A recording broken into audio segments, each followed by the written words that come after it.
But I was thinking ranked draft RIX from the Going Optimal account. We have a lot of gold, and I'd like a little change of pace from deciding whether or not we're going to support the Gate sub-theme or not. Peacetime Fawn is looking for some Dom. But I'm going to... Yeah, let's do some RIX. Let's get on it. I'm not going to waste any time here. Or any further time. This is what I want to do. Let's do it. So Deep-Root Elite is a great Merfolk card, but Merfolk in this format is not where I really want to be. The reward cards tend to be a higher rarity in RIX for Merfolk, so it can be tougher to get a powerful, cohesive Merfolk strategy. That's why you don't see it that much. I'd rather start with something like Luminous Bonds and try and wheel a Spirewinder. And kind of hope that the large number of green cards in the pack leads to bots getting into green. These aren't great green cards, though, or whatever, but it's nice just to see a density of a color I don't particularly want to be in my first pack, because then we send that all down the way. My preference in RIX is to be an Esper control deck, usually blue-white or blue-black. Frankly, usually blue-black. This is another kind of Dimir format for me. Black just has such strong removal that I tend to gravitate towards that, and blue has the Sailor of Means that allows you to play successfully splash things like Bombard or whatever without being in red. And so those types of pressures inevitably push me toward Esper control in the format, although I have ended up black-red aggro pirates when it presented itself, and we also did, I'll also end up sometimes in red-green dinos. Cut Purse. I don't think this is good, if I recall. Yeah, this doesn't do anything relevant. I'm not going to be taking that. Black-White Vampires is a way to go here, so we could take Forerunner of the Legion and pair that with our Luminous Bonds and see if Black-White Vampires is open. Bombard is probably the best card in the abstract. Crashing Tide is playable in the kind of Esper control deck I was talking about. But I think the Forerunner leads us to the best chance of, if we end up in this seat, this will be a great pickup for us. There's some support for the Cut Purse. We're not really going to be producing gems here. This isn't really a main deck play. This is a best of 3. You could make an argument sometimes that there's maybe some opponent you might want to bring this in against, but we should not be voting for the Cut Purse. This isn't really a playable card for the format. So it's Forerunner or Bombard to me, and since the Forerunner matches our bonds, we're gonna take a flyer that Vampires is open, and to that end we could take the Sky Marcher here and stay mono white. The Deadeye Brawler is good in the Dimir deck that I was talking about. Voracious Vampire is not something you prioritize. If that comes around, you take it, and that's fine. There's not a lot of great cards here. We're not going to move into green for anything like a Hatchling, so I really think this comes down to Sky Marcher versus branching into Brawler, and it seems silly to go into 2 new colors when we have a card that goes perfectly with what we were taking a chance on here. And speaking of that, I think the Conquistador goes best with what we're doing here, but Mausoleum Harpy is just a fine black uncommon. Let's see, this is our first print run opportunity, I think. I've been looking and it kind of went I think this is the first chance we've had to do a RIX lookup. Is that something we have? Let's see. I'm just gonna RIX uncommon arena Reddit. All right. I don't know if we have a hyper, a bot command for it, but this is the uncommon print run for RIX. So let's look up Hornswoggle. Hornswoggle and Mausoleum Harpy have Enter the Unknown and See Red around it. Interesting. I don't see those as particularly high picks over, especially over the Mausoleum Harpy. But it's good to see that a bot upstream is valuing green cards because we don't really want them. So that's good to see. If it was the Enter the Unknown, if it's See Red, well, also we don't want red cards with where we're headed, so that's fine as well. So then the question is back to Legion Conquistador number 1 versus Mausoleum Harpy, and with how vampire-y we are looking here, I think I just want to take the Conquistador, get a few of those going, and it's very powerful actually. They don't look like much, but they end up doing some significant work. Like, as with most formats these days, like the 3-1 for 2 just underwhelms unless you're in a hyper-aggressive format and there's not a lot of tokens around, but this is just an underwhelming card, even with what we're trying to do, although we might take it, because the only other option is like an Evolving Wilds or a Grasping Scoundrel. This isn't even a Vamp.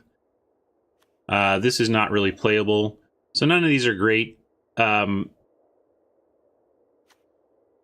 I'm never playing. I don't think I've ever played a Pitiless Plunderer. If I did, it was because I was super desperate. I'm not going to take it over something marginally playable like the Companion or Evolving Wilds, which I am going to take to assist in possible splashes. This is really great to see here.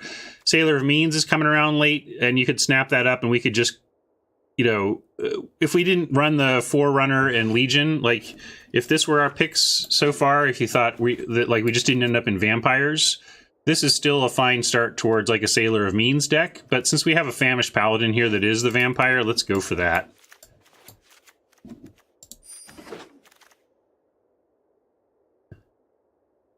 And now we don't really have anything for us, so let's take the Foul Orchard in case we want to splash green in a vampire deck. Sentry is okay. I know this says vampire on it, but it doesn't make it particularly good, although maybe we could try it. Like, this is such a control-y type format that our control opponents, if we end up more aggressive vampire, are going to have cards in hand, so we could take the Arterial Flow, but I don't want to run this main deck, so this isn't really a pickable card. The question is Snubhorn Sentry, which could be fine. We just go to push to ascend, and then the Sentry becomes good.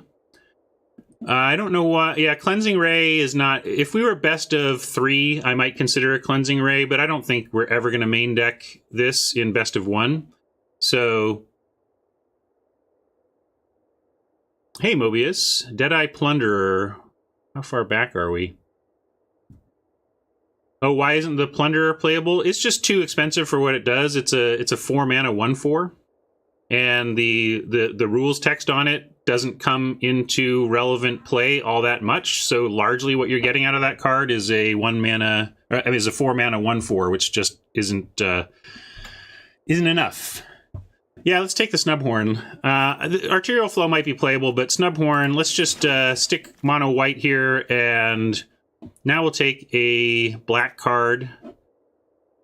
The Enter the Unknown coming around really suggests that the upstream bot actually took a red card. When we looked at the print run, we saw it was Enter the Unknown or a red card, but since this wheeled, it had to have been the red card. We'll take Recover here, though. None of the green was picked up, so nobody really wants green, but we're not going to... Even though we're only one color and we could conceivably say, okay, green's open, let's be green. I just really don't want to be green-white. I just don't think that's how you win in this format, so we're going to avoid it. This is not great, but is more playable than the Barrier for us, I think. The Barrier's not bad if you get into a controlling situation with Vamps here, which we could.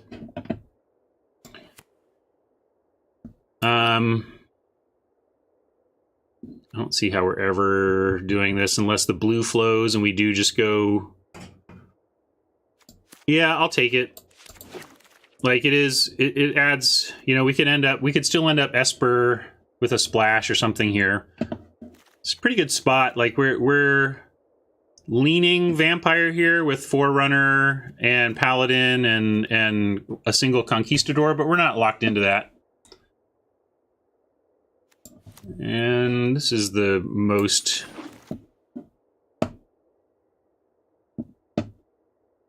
So here's the Pitiless Plunderer that has come back. We were talking about this before. Whenever another creature you control dies, create a treasure token, right? So that's just not... You just can't count on that rules text to do much for you. You can't, like, plan around that unless you're doing something weird and engine-y. And so it's really just a really expensive 1/4.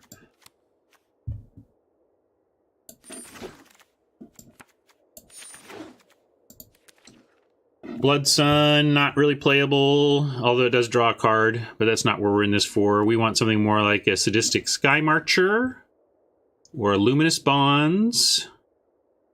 And maybe this would wheel. Sometimes this wheels. Really, the question is removal or Sweet Creature. And we're the deck for it. This is largely going to be coming down on turn 3 if it's in our opening hand and we have the mana. So I think I want the Sky Marcher over the second Bonds, but I wouldn't blame you for taking the Bonds, but this is just a really good threat for this type of deck. But Bonds, yeah, I'm gonna pass removal for, because we're gonna get plenty of removal. You'll see. Oh, Squire's Devotion, Sky Marcher, Zealot, all great. And this will probably wheel. This might wheel, but I think we're just going to take the Golden Guardian. Surprised it's still here. Let's see what the bots took over the Golden Guardian. Golden Guardian, you need to jump through some hoops with it, but they're generally hoops that are built into the card well enough that you can do it. And then, man, if you can flip that thing. We want to see Arterial Flow. So Arterial Flow and Relentless Raptor have Curious Obsession and Slippery Scoundrel around it. So I would imagine we have a blue deck to our left that took a Curious Obsession here.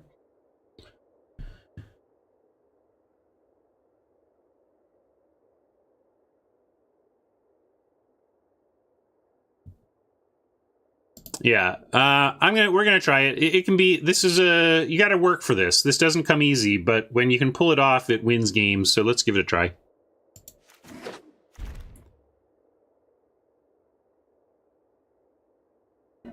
I want to continue to kind of take a look at this was the same one we looked up before, right? Or Hornswoggle and Enter the Unknown. So Direfleet, Neckbreaker, and Mausoleum Harpy. So probably a Mausoleum Harpy. Maybe we're just being cut on black and maybe we're not going to be Vampire. But we do have a Sanguine Glorifier here as the Vampire pick versus Suncrested Pterodon as the generically good white pick in this format. Looks like there's no love for the Sanguine Glorifier. Both the Glorifier and the Vampire are likely to wheel, actually, and we can just take whatever straggler Vampire card comes back to us, because neither of them are super important for this deck. They're just, they do happen to be Vamps, but we don't have, like, we don't have a Vamp payoff card yet. We might get, if we're lucky, we'll get a Legion Lieutenant in the third pack, but we can't count on it. So I like the Pterodon looking to wheel some sort of Vamp out of that pack. Here's a Squire's Devotion that looks pretty nice versus Vampire Spirit. This could wheel as well, and this isn't really playable for what we're trying to do, so we're just going to happily snap up a Devotion here. Try to get that onto an Exultant Sky Marcher or something and really go to town in the air.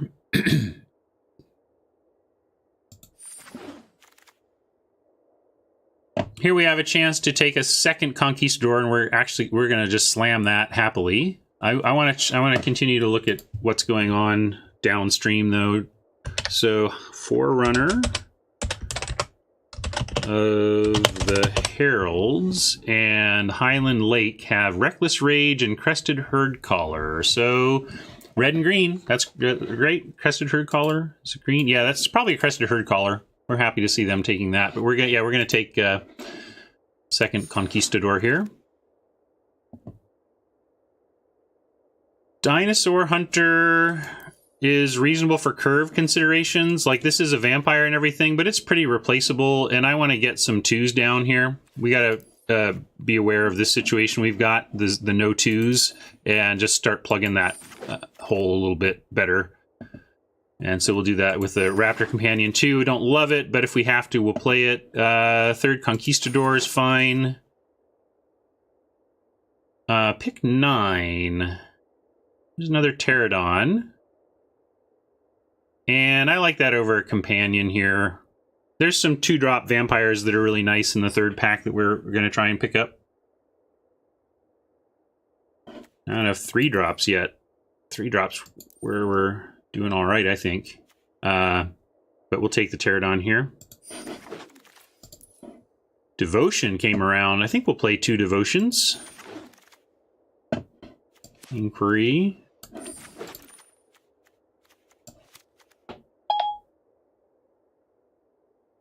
My phone is misinterpreting me somehow.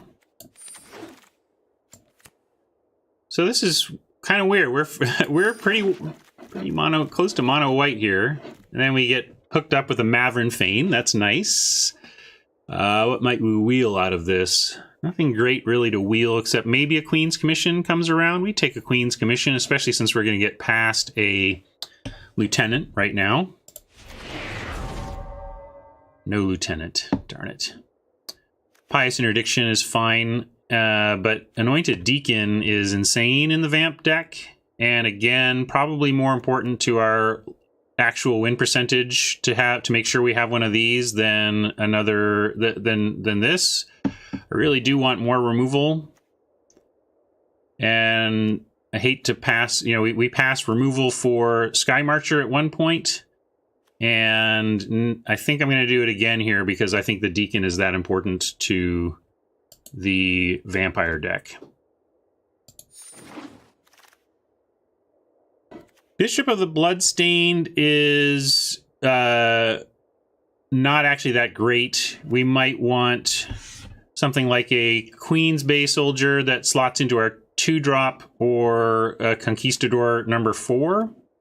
Although you start to get diminishing returns at this point on Conquistador. I think the thing with Conquistador is you only ever want to draw exactly one, right? If you ever draw 2 Conquistadors, then you've lost the value proposition of what it's all about, which is going and getting the other ones for free. So as you push higher than 3 Conquistadors, you push more towards the territory where you are getting more and more likely to have one in your opener, or have 2 in your opener, or draw a second before you find the window to cast your first. And then it then that second one really is just a 2/2 for 3. And we're low on 2s, but we'll probably wheel the Queen's Bay Soldier. So I think we take the Conquistador here and then try to wheel the Soldier.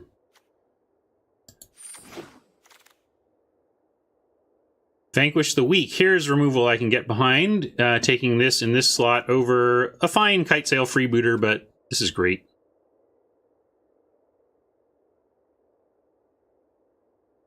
I think Ice. We'll see Ice, but I think we're going to wheel that too. I'll be sad if I'm wrong, but I really think we're going to get that 2-drop Vampire back. Oh, put me to the test. Another Vanquish and a Call to the Feast. But we don't have anything to pump the Vamps yet, so it just kind of spits some 1/1s that I don't know what we're doing with other than going wide. I guess we could put Devotion on one.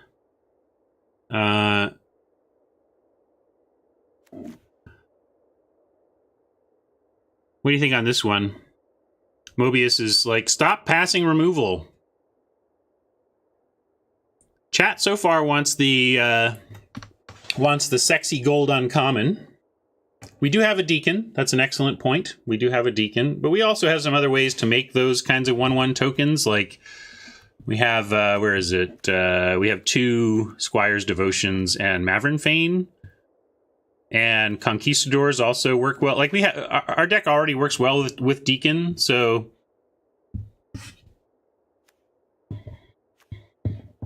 Oh, we're at 50-50. We have for sure's cited. Ice thinks this is a no-brainer call to the feast. And Mobius is Vanquish for sure. So we've got conflicting for sures from the Peanut Gallery. Yeah, and so Peacetime Fawn says, honestly, I think it's too close to call. Both will make your deck either way. And that is true. And that's the thing to remember when you anguish over a pick like this. The more you're anguishing over a pick, the closer it likely is when it comes to actually impacting your win percentage. It will impact heavily how your games play out based on drawing one card versus the other. But your end game win percentage may be unchanged. I'm going to take the removal since we've passed removal previously to take some quality cards like the Sky Marcher and the Deacon himself. We're going to take removal here.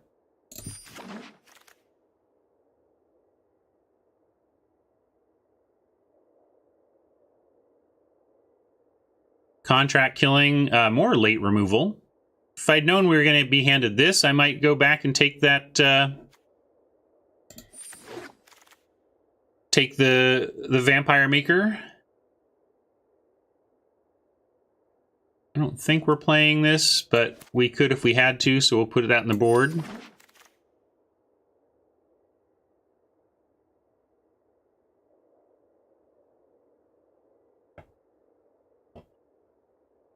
True bread is a real thing. I'm not sure what you mean by that statement. I don't think bread was a real thing when it was a real thing. Now it's less of a real thing than it ever was. Heartstopper's fine here. We'll probably run that. Now we're back to our first pick. I think it's the next pack that I was hoping to wheel a 2-drop Vamp out of. We'll see if that comes to pass. We're also, how are we doing on 2s? We're still weak on 2s. We did pick another early drop up, so that's good. But let's hope that we get a playable out of the next pack. I'm going to take the Interloper on a long shot playability over the uncommon for Vault Progress. All right, so it looks like we didn't, unless I was wrong, and it's out of the next pack. So we're just, we're competing. We ended up competing heavily for black. Although, did we? Because we got late Contract Killing and Vanquish. I don't really understand what happened in this draft in terms of what the bots were doing. Oh, okay, I was just wrong on what pack it was. Good. I was like really surprised that, given what I was seeing, that the bots would want this Queen's Bay Soldier. Bombs and removal are priority picks, but you didn't say bombs and removal are priority picks. You said bread is a real thing. Okay, so bombs and removal. I've never argued that one should take bombs, and now we have to say good removal. Bombs, the goodness is implied. Removal, all removal basically used to be good. It was you never saw 6-drop removal in Magic sets even 10 years ago. At common, you know, that was still playable. And so I'll take an uncommon here. Not taking March. So now we even have to take the removal side of bread and say, but look closely, it might not actually be good.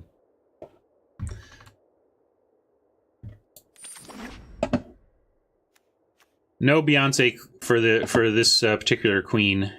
No. Not queued up. I mean, I have Spotify at the ready. Like,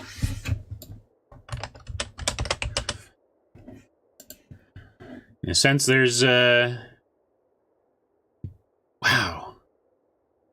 It's funny. I like how Spotify shows how much a song has been listened to in a month. You know, I'm not sure even what the time frame is or whatever, but in my realm, like the bands I look at have these small numbers, and I open Beyonce and like her most listened to song has 581 million listens. Halo, whatever. Anyway, let's build a Magic deck and play it. Wow, only 2 cuts to be able to make from this, and our current numbers 18-7 is the split. We can cut wherever we want to. We could cut maybe 1 Squire's Devotion. This is an aura I can get behind, but I don't necessarily need 2. It still has those classic aura drawbacks. I like 4 Conquistadors. That seems fine. Forerunner gets the rare.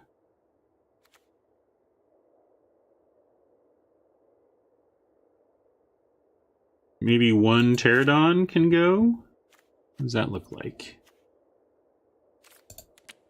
17-6. I think I like exactly 4. I was saying 3 or 4 is where I want to be. Like, I really don't want to be at 5, but I think 3 or 4 is optimal. I'm not sure which, though. And since we do have a Maverick Fane, we do want to make sure we're attacking with Vamps. And it's sad to run these kind of weak 2s, but we've got what we've got. And I don't think I need an Evolving Wilds in a 2-color deck. And do I like white? Yeah, Exultant says more white than black.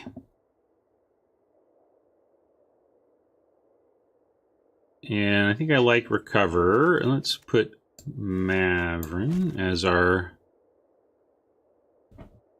poster. Oh, one thing, this is actually a neat, like Anointed Deacon can make an expendable Vamp of ours big for combat, and then we can fight it for flipping this. Keep a lookout for that. This is vamping it up.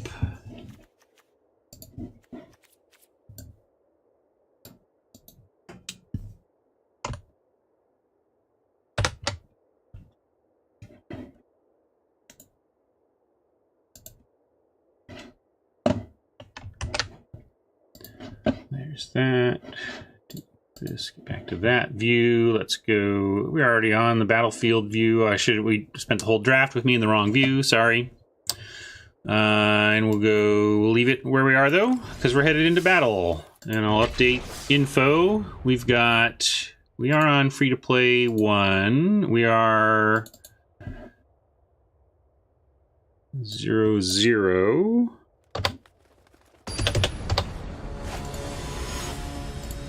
But what we have here is RIX BO1.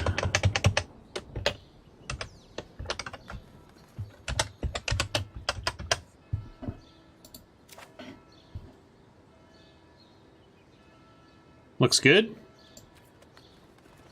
Famished Paladin plus Devotion is a self-untapping Paladin. We'll decide if that's worth the 2-for-1 risk to go for early. You'd run the Evolving Wilds. I'm iffy on that in a 2-color deck unless I have a lot of 2-color spells. But yeah, maybe I should run it. I don't know. Obviously, I'm a big fan of Gates in a 2-color deck.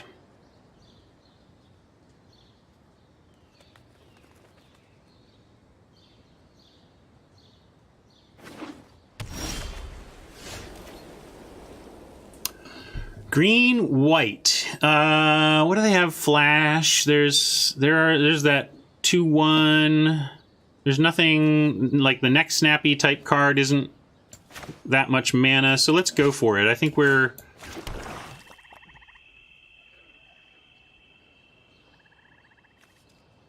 yeah, I don't think this can be stopped, so let's do it.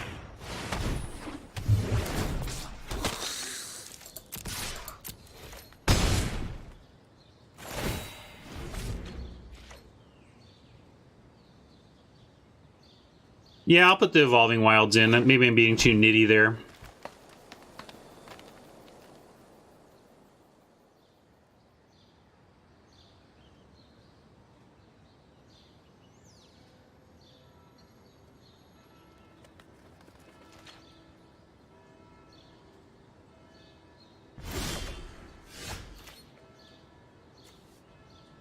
Well, now there's some things that could... some instants that could get this, but I can't see playing around, you know, destroy attacking creature here. I mean, we could. What else is there? This is where I've forgotten all the tricks in the format, so I'm bringing up Gatherer to consider it. So this is green or white and an instant that has a CMC greater to equal 4 and is in... it's taking too long.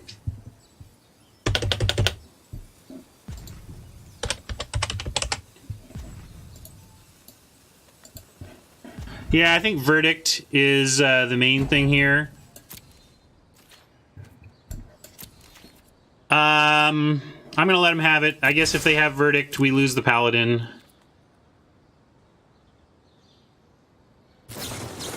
Alright. They use their turn for that. We have Recover to get it back. We have things that's still attacking. And we have a good follow-up play here. Maybe it's correct to just, if we had that read, just make them spend nothing on the turn. But I'm okay with how that played out.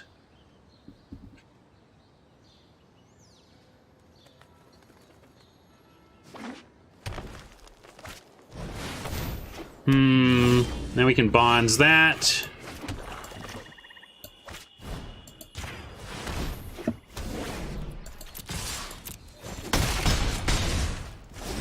Kind of a lazy attack all there, but I don't think it's going to matter.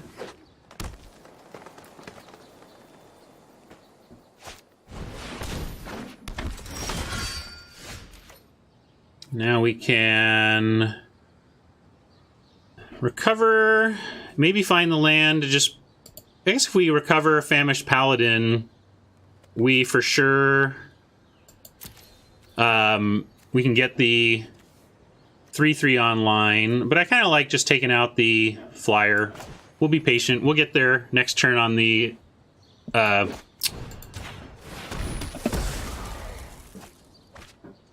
City's Blessing.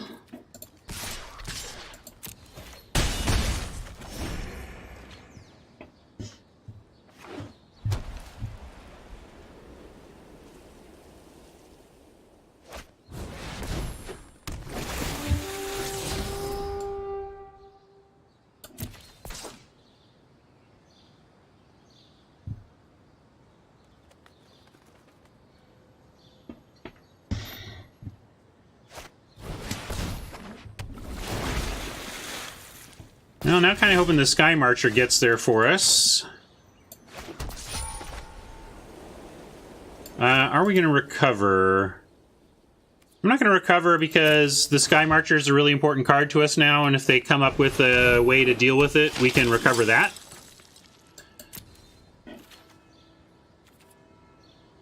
And no need to offer... Let's see, they're putting Skywing on top. That's too bad. That's going to be a nice blocker to our Sky Marcher.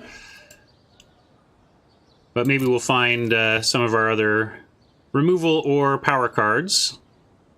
I am going to hold on to the recover.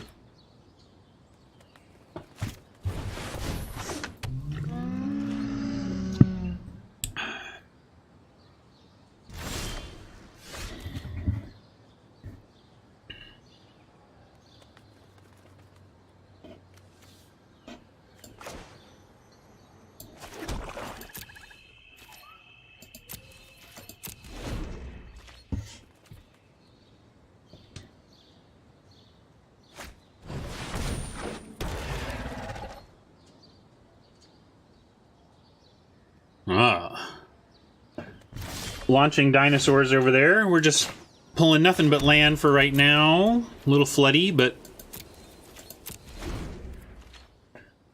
we're not under a lot of pressure yet. You got to worry about a green-white dino deck, though, going late. It's only going to put bigger and bigger stuff out.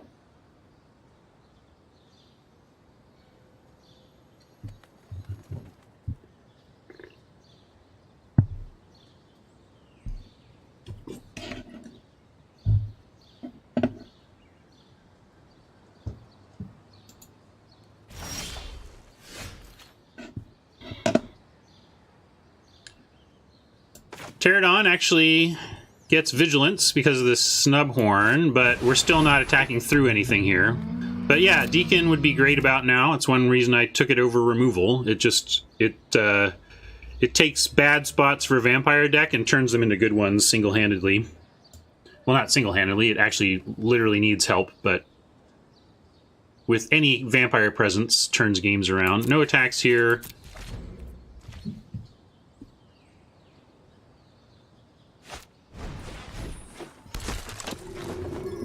Still worried about big dinos turning our life lead into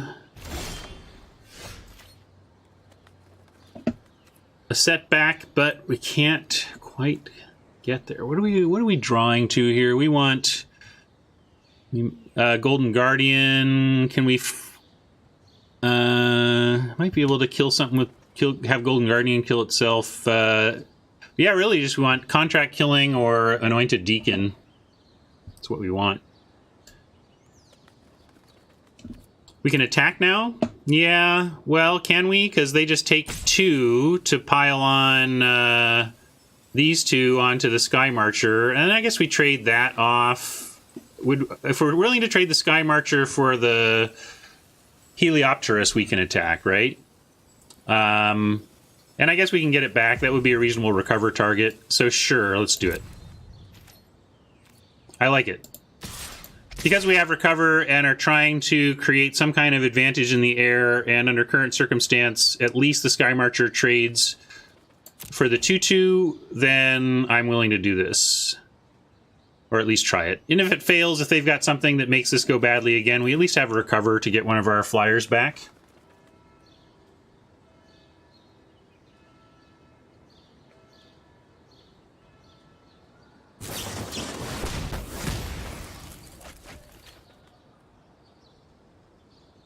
That's a little rougher. They get to now make the trade here. Well, they can decide what they want to do. They still need to offer a trade if they want to. Do they want to? It looks like they're trying to decide. I'm okay with this. We can get our... We can recover the 2/5. Although that cannot be pumped by the Deacon. So that's a relevant consideration, actually. We can get a 2/3, which is ostensibly worse, but can become a 5/3 with Deacon, whereas the 2/5 is never attacking through Sunwing. We actually have to literally kill it. So given that, I'm going to do the more unusual play of getting the, quote, worst creature that has the creature type synergies that we want. And okay, we can play both. That's good. As soon as you have your first Legion Conquistador, you get that pressure to play it, or else you're gonna find the other ones and lose that value.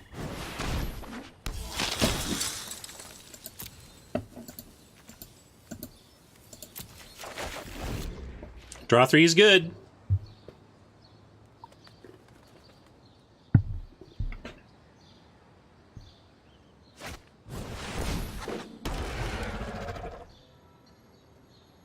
Yeah, we need to get through with a Deacon at this point. And we got a lot to get through, too. We can do it. We got a lot of cannon fodder. And we have shortened our deck to give us a higher odds of finding our Deacon. Not going to play around sweepers here. We're going to dump our board presence.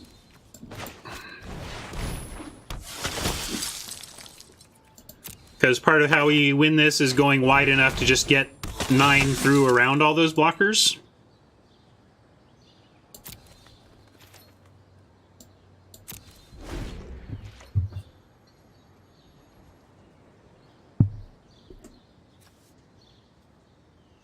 Yeah, unfortunately we were able to play all of them in one turn, because we've gotten a little flooded, but not even too much more than Oppo, you know, we're all in range here. 17 cards left, you're going to have a lot of your land. Alright, Vanquish is great. But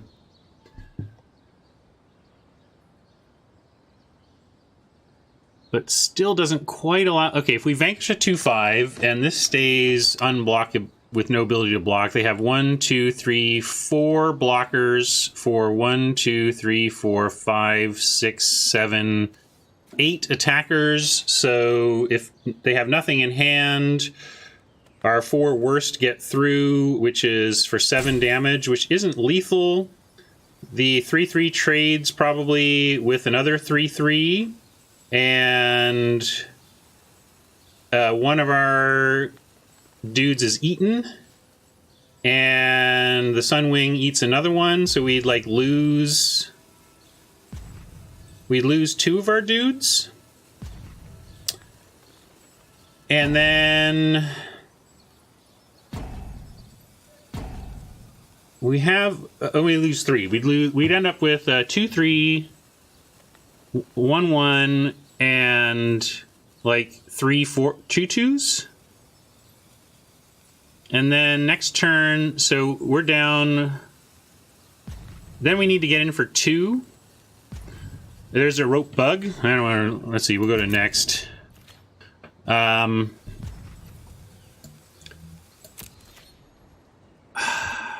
don't want to miss going for the jugular while we have the opportunity, but I don't want to blow ourselves out either.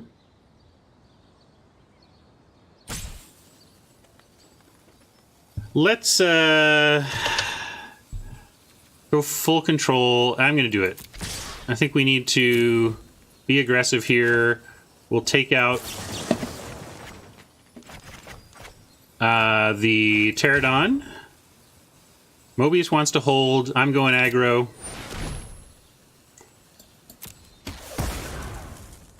I think I made that. I think my earlier decision to attack into the probable divine verdict was wrong. I don't know. It's hard to say. Rope is making me make a choice, so I'm making a choice.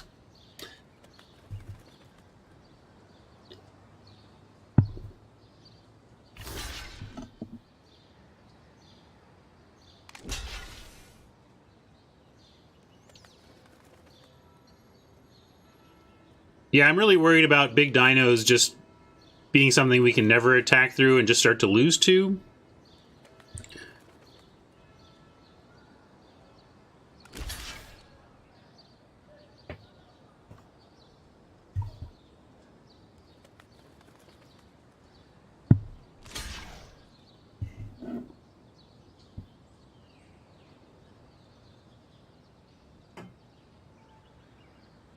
They're going to go to 1, it seems. Take the Snubhorn. A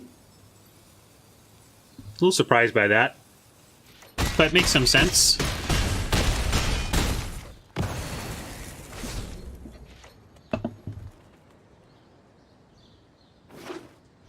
Contract killing gives us an auto win. Again, Anointed Deacon would be great. Maverick Fane would make it real tough on Oppo not to find a way to get 1 through. They didn't show any tricks or anything, so...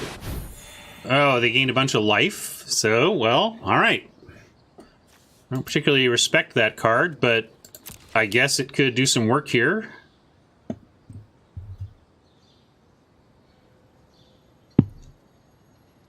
Gonna make us earn it. No, I don't think so. Does it make attacking tokens? I thought it just made tokens. I don't want you, Swamp. We don't have much draw or anything. We have no draw left, so I'm going to sandbag the land.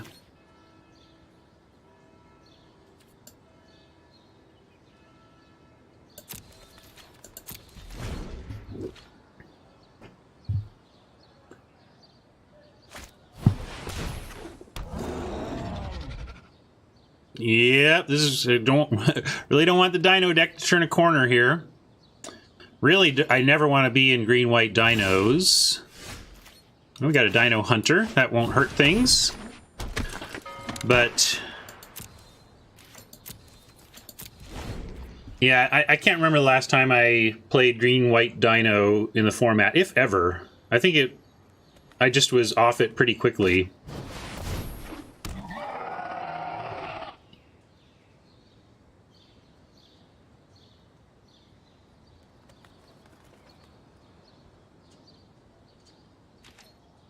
But that life padding is going to be relevant here unless we draw... What I really, you know... our Deacon and Mavrin just allow us to at least start doing something with that Sky Marcher. Even Mavrin allowing us to attack in and bounce off.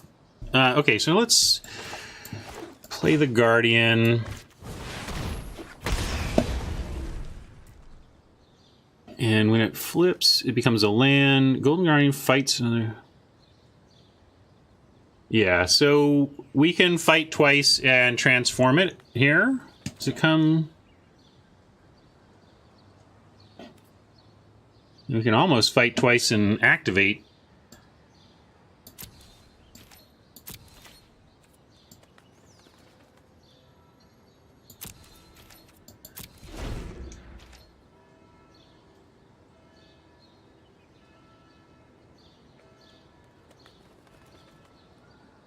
See if they let us keep it. And if they... Let's see. So if they try to kill it, we can do the fight in response, and then we still get it. I think we kill the 2/2/2s, since the 3/3 just has... Oh, well... Now I know which one of the two we fight. I don't have anything that deals with that, right? No.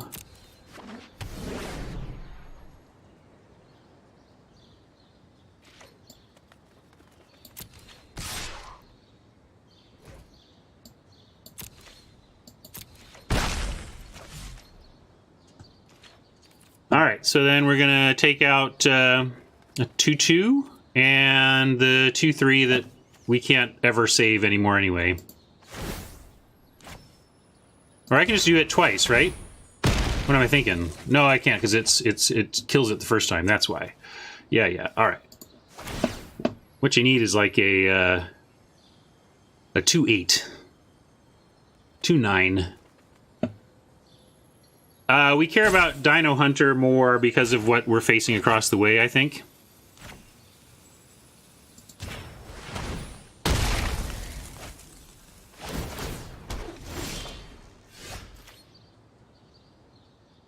You're late, Mavrin.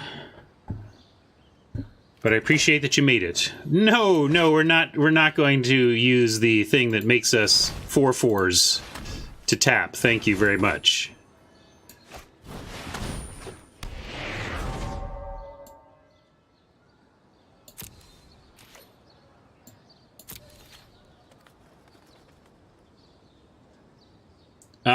Nothing to attack for. I mean, we can get a token out of it, but it's a downgrade.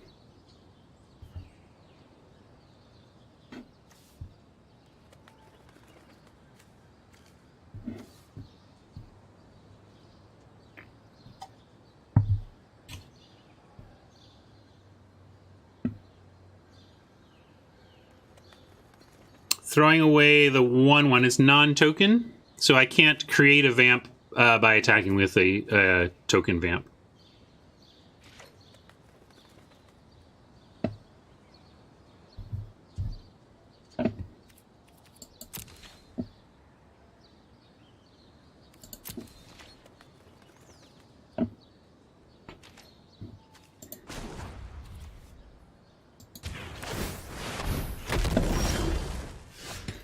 Sure, more land. Can we get him in time? It'll be an interesting question to find out. I guess we don't even start attacking because they can just block with a 2/5. So we're kind of still waiting.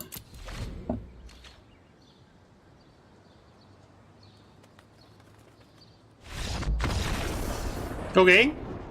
I'm happy to have you give that up. I was not sure we'd actually be able to get through in 11 turns with this and presumably more defense coming. But thanks, Oppo.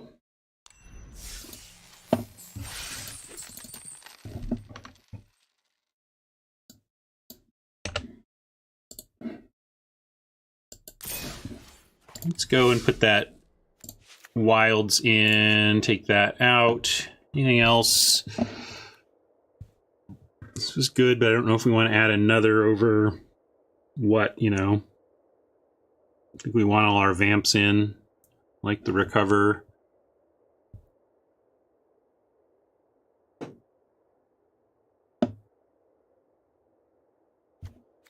Yeah, it's fine.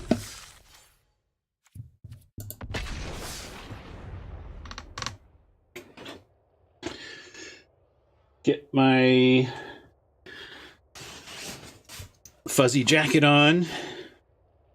See if I can get warm without waking the dragon.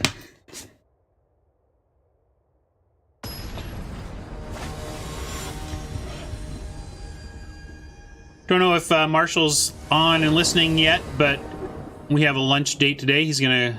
Ooh, we're gonna mulligan this, because this is exactly what I'm talking about. You don't want this many in hand. Defies the point of it. And I need some white. We gotta keep this. And there's the white.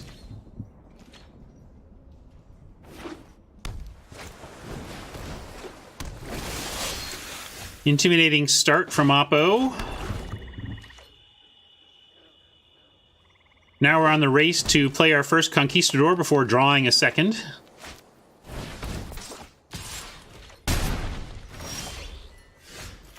No worries, man. I've been slacking on getting everything made, so yeah, I've just...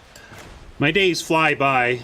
Getting off at noon has helped, for sure, but I just have, like, housework for hours after noon, and then I try to get all my stuff done, and then you want, life, you know? Life is complicated. Life is busy. Alright, so they're just kind of moving in here. We have contract killing for this Herald eventually.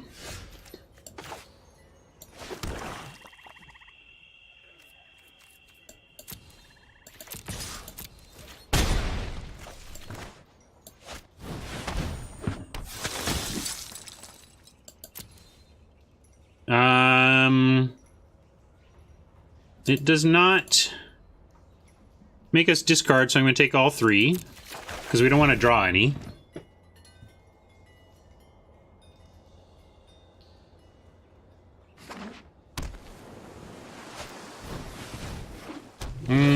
That could be a problem.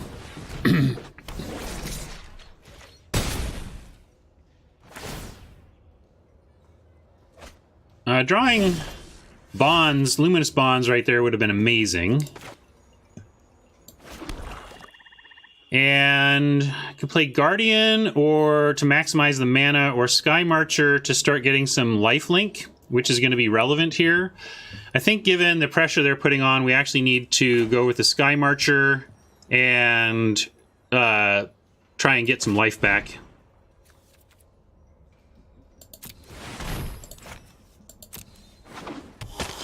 Yeah, if they have Dive Down, we're just dead. We're not going to play around that, really.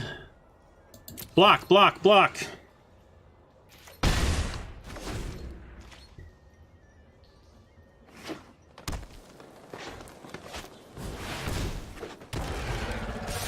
Alright. We're not out of it. We're going to start gaining back life in the air against this Herald that we can't block. We'll stop this engine. Ooh, looks like we even get to eventually here start making our own tokens to gain more life. But we definitely start here. Bye-bye.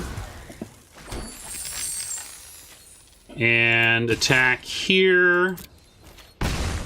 That'll untap the Paladin and let us threaten to 1-for-1 the Ceratops.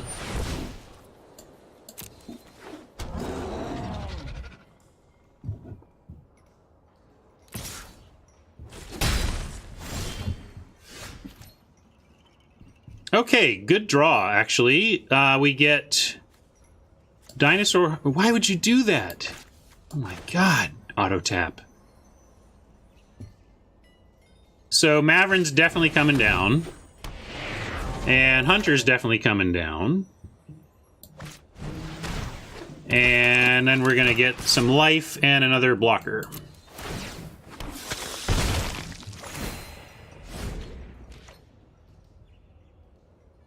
Yeah, auto tapper's keeping me on my toes this deck.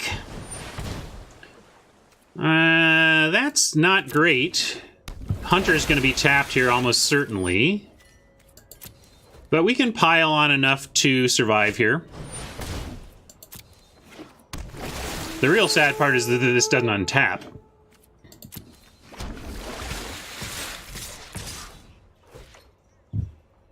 And so now we're going to go pile, pile, pile. Take 5.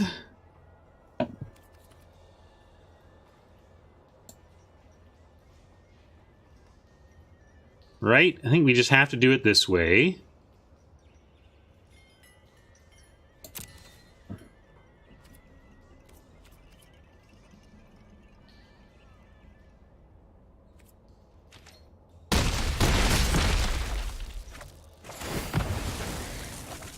And what do we get from here? Ooh, another cheap drop. So 4, 5, 6, 7 mana. We can go 4, 5, 6. We can go 4 and 1 here. We can also play this and have the fight so that we can block with the Guardian and then fight like a 1/1. And then when it dies and trades with the Ceratops, it flips. So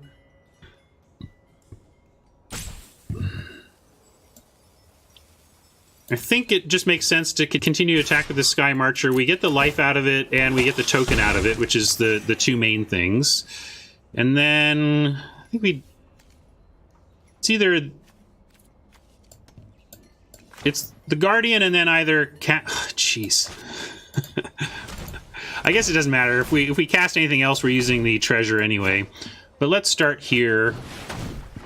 And take a look at what this does for our board. Now we have Guardian on Ceratops. We have this on here. And we take 5. Yeah, I think we need to be on Guardian Fight here. And we can do this. We can even go like chump block. Yeah, I think that's what we do. Because this is going to chump anyway. Let's see what they come up with here. Swing away? Yeah, alright, they're swinging away. And we're going to block like this, and like this.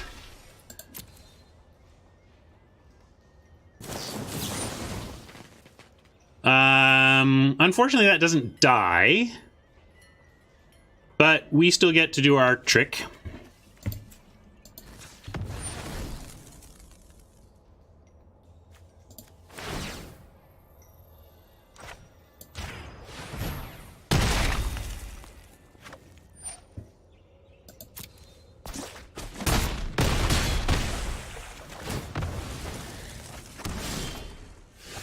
And we got some more white. So we have, we need 4. So we have 3 extra, so we can play a Conquistador or just a Companion. Definitely doing the attack dealio up here, though.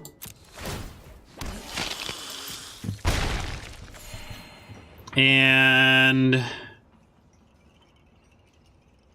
Conquistador trades with everything the Raptor does, so let's play a Conquistador.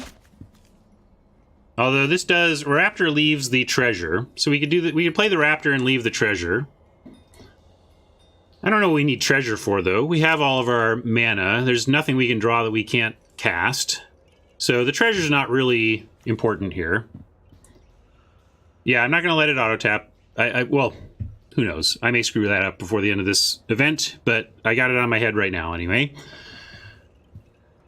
I'm going to use the treasure since I don't think it has a ton of value from here. And I'd rather trade one of these dudes off.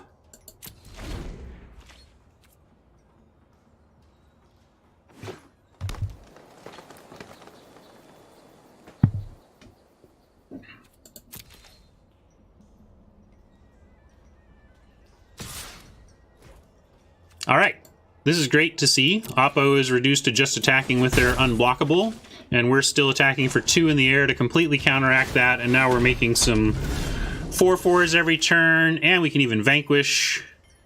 So looking good for the home team. In fact, this could be... No, we're not going to attack with anything. We could attack with a 4-4, I guess.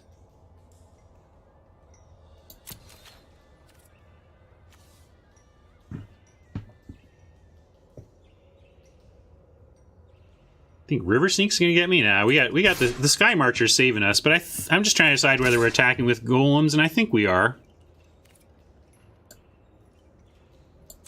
Oh, Vanquish is lethal. Sorry if I missed lethal. I'm just playing conservative.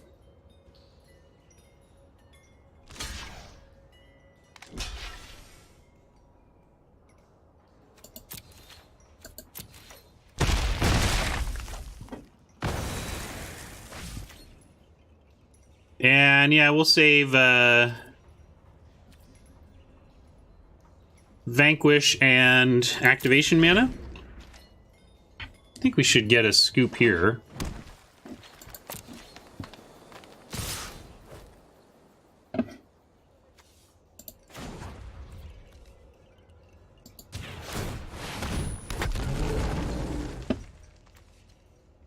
Actually, just do this.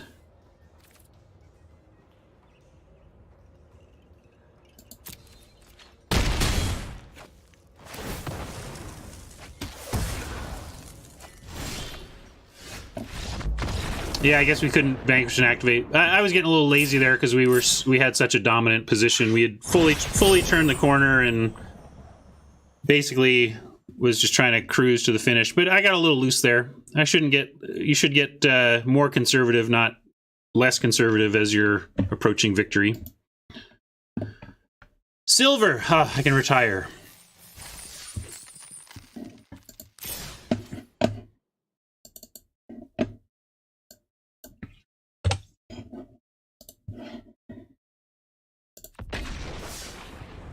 All right, back in. Try to tighten up a little here.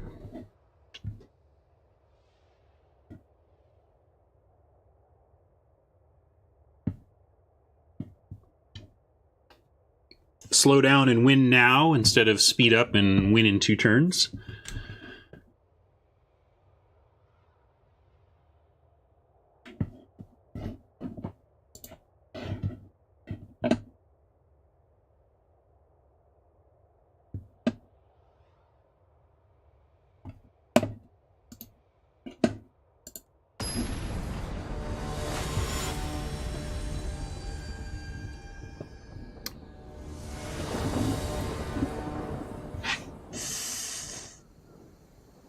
No black yet, but that looks good.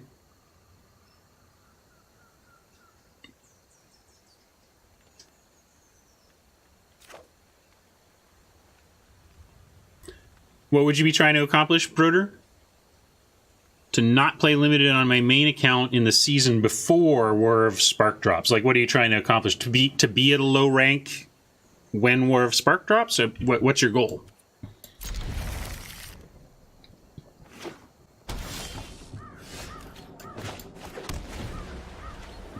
I don't know.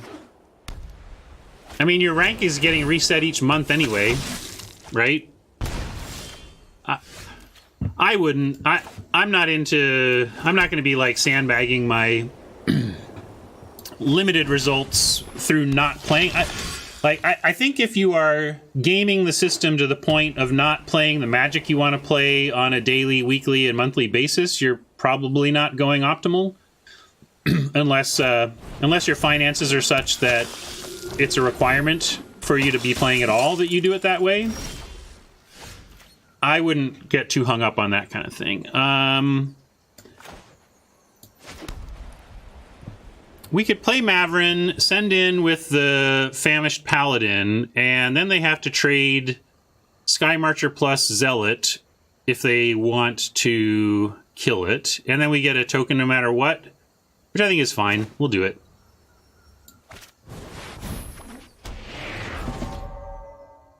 You don't think they're going to reset rank for War of Spark? Yeah, they will. Their whole thing is practicing these monthly resets.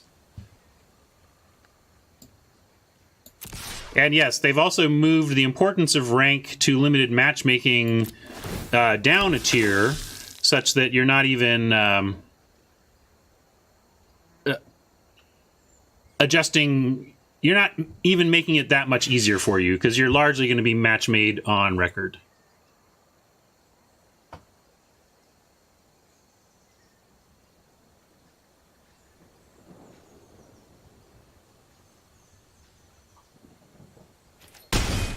Cool. I'm happy to see them decline that trade.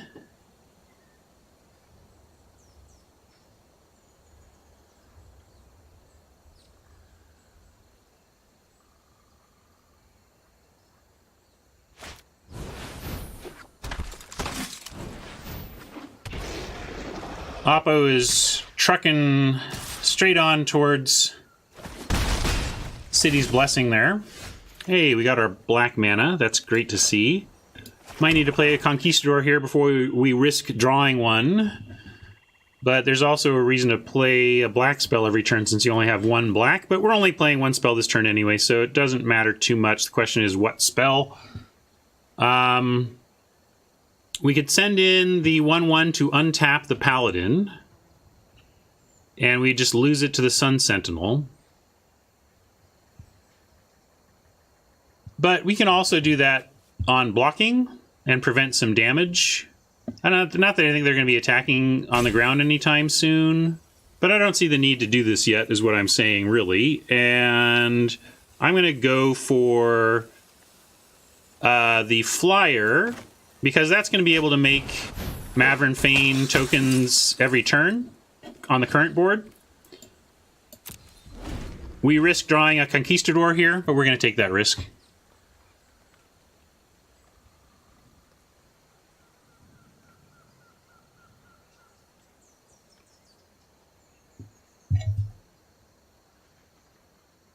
Yeah, since the matchmaking switch, you can definitely see some pretty disparate matchmaking based on record, which is what we wanted to see, really. I think it's an improvement. So yeah, I think ultimate conclusion, that's too far in the weeds for me. I don't think you're going to get value out of your time by playing it that way. Interesting. So this is not a vampire, so the Sky Marcher cannot make it big. They're daring us to... But, you know, I'll do this. Like I said, let's untap the Famished Paladin at least.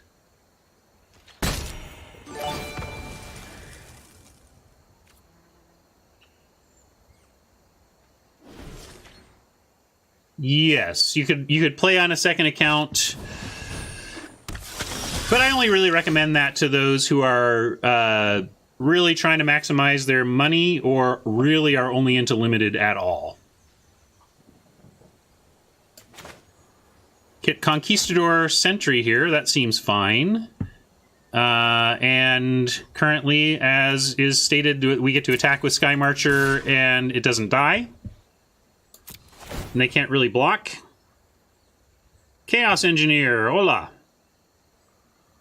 We are in RIX today. We got a vampire-ish deck. I guess it's a vampire deck. We got Maverick Fane and Anointed Deacon that we have not yet drawn. Oh, so they do have a trick. We have a recover though, so we can keep going. Really? Well, all right. See if we get that Sky Marcher, and then we can recover if we want. But I'm going to go Conquistador Snubhorn, even if Sky Marcher dies here.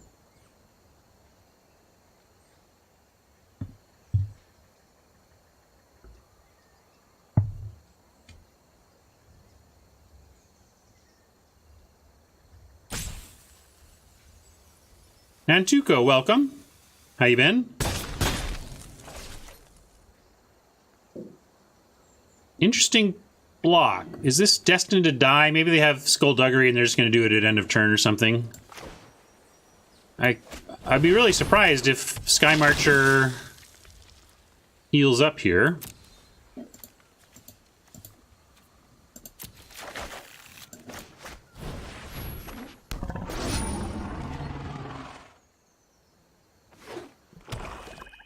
I don't know. Yeah, maybe they thought that was a block play.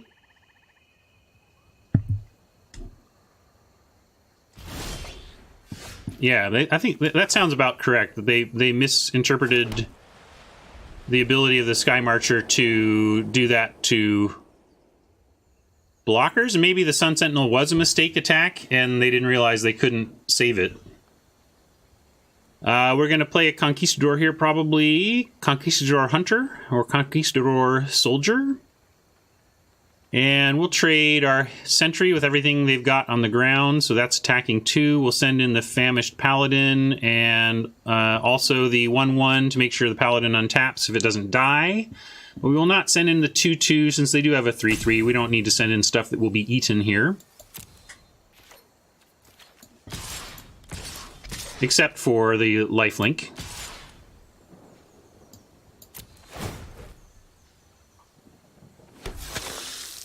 Broder, you're not the only one. Yeah, that Gavin Verhey tells the story of how he used to play with his brother that way. That you weren't allowed to activate stuff unless you could reveal your hand and demonstrate that you were capable of casting a sorcery.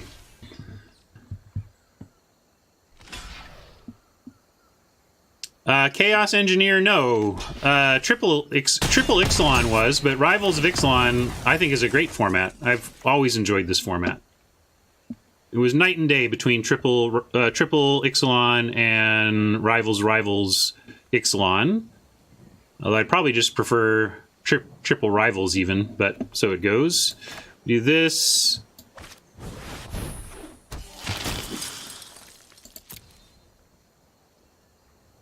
Oh, right. I don't have anything. And we'll throw down the Hunter. No, we'll throw down the Soldier. Save the Hunter.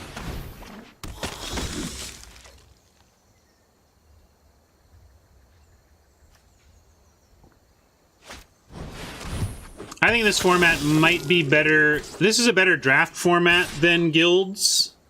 And Guilds of Ravnica is a complicated format to assess. It's a complicated equation because I don't know how you can say a format is great when there's basically only 3 color pairs I ever want to really be in. Like, how that can't be a good sign for a format.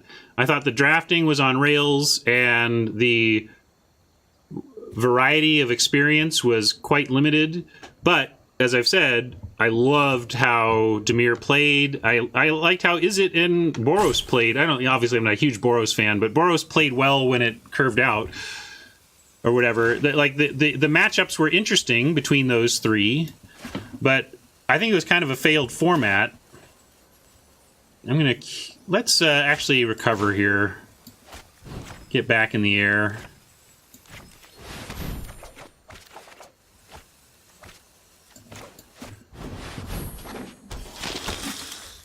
So I might like playing Dimir decks in Guilds more than I like playing my best decks in RIX, but I like these decks. So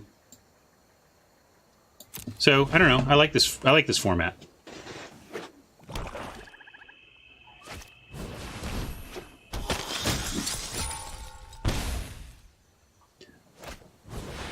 I mean, Middling Mage, you can be worried, but I trust my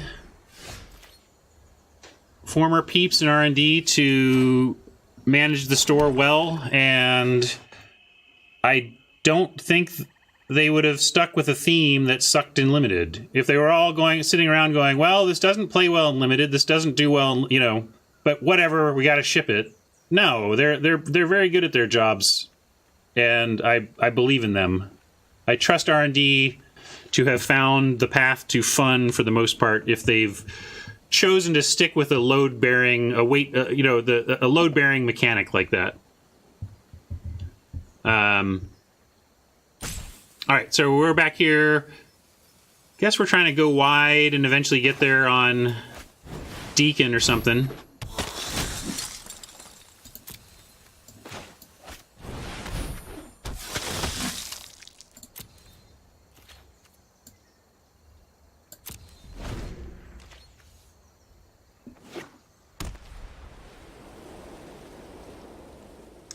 I love how Magic players have it all figured out before they've seen any of it.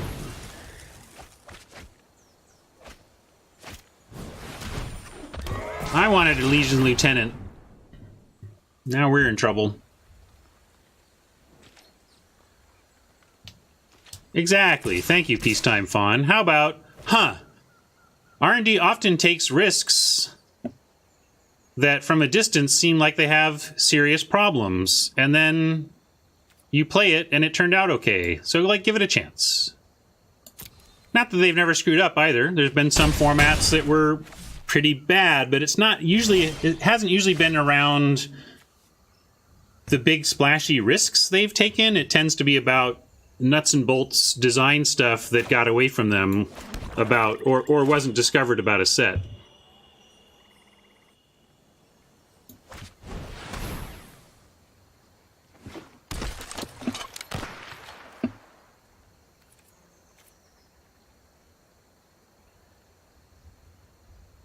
And we got nothing we can attack with here. Feel like I'm waiting to die mode, but I guess I'm more in waiting for... I guess we can attack with this. Sky Marcher, right? We're not blocking with it, so we should attack with it. If we attack with everything, we can attack with... we get 1, 2, 3, 4, 5... 6, 7, 8, 9 creatures they block. We get 5 creatures through. I think we just have to swing away. Except maybe with everything but Maverin. I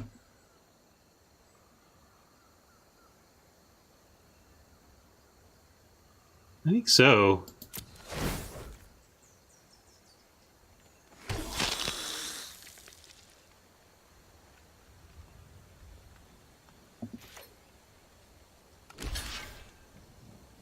I can't remember my sequencing. I should have played the Wilds. It was just a careless decision.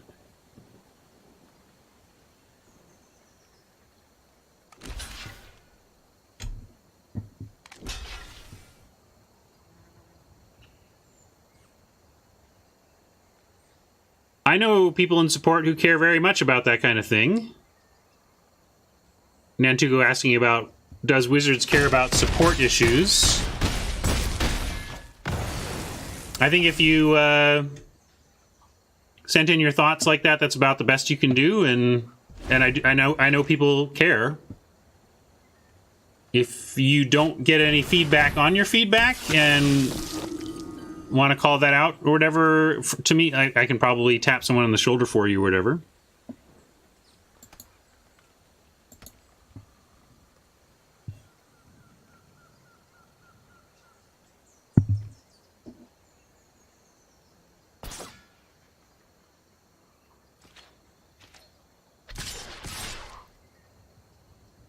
I'll say that's also an unusual report. I think Wizards has a great track record with their support overall.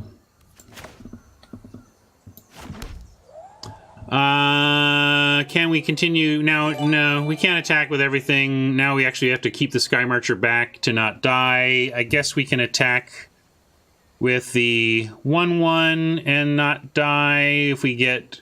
We'll have 1, 2, 3, 4, 5, 6 things back to block their 6 things. Or we have enough. Okay, so got to do it this way.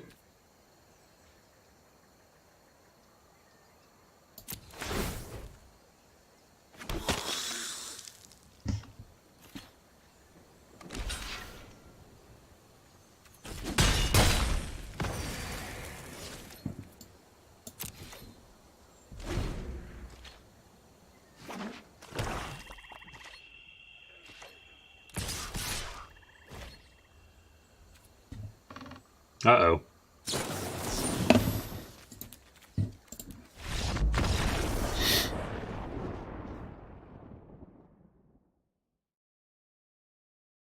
There should be feedback.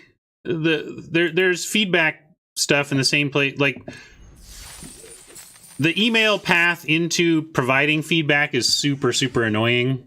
But the other thing you can do is tweet your suggestion at the official Magic the Gathering Arena account, And then that account will tell you, oh, you're going to want to submit that feedback here. So if at least if you shout at the Twitter feed operator will give you a link to accomplish what you're trying to accomplish. Neckfurters, same thing. My recommendation to anybody who wants to give feedback to Wizards is to do so on the Twitter channel for either Wizards or Magic Online or Magic Arena or whatever thing you're wanting to provide feedback on. And then that definitely gets to them. And also the people running the WotC Twitter feed will also give you better info on where to go to enter in that information into the system more directly in the future.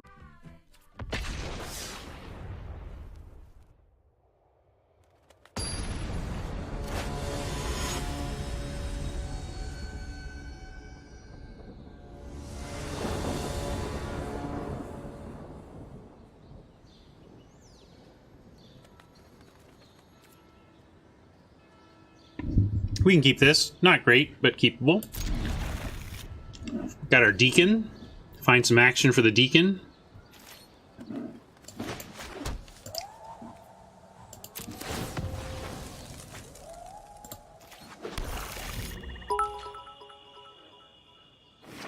Thank you, Nantuko.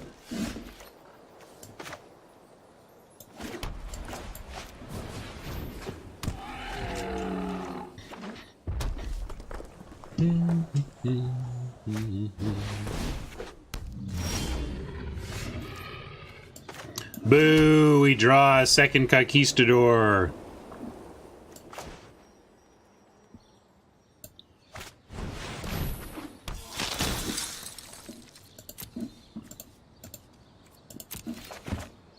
It's going to happen with 4, though. It's just the way it goes, but should get to Ascend pretty quickly with all these Conquistadors. Find some land. Now we've thinned our deck a little of spells and get this Deacon going.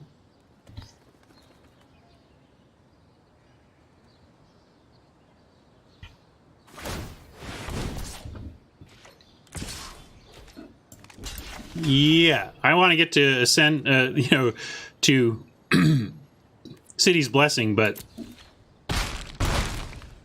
we're going to take that trade every day.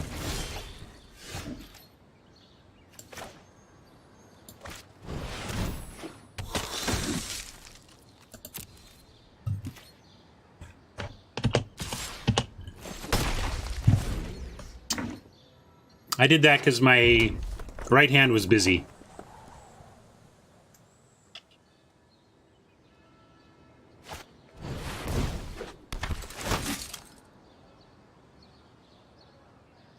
It's a good card.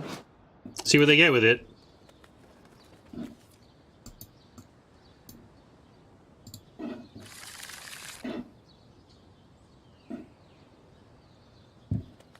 All right.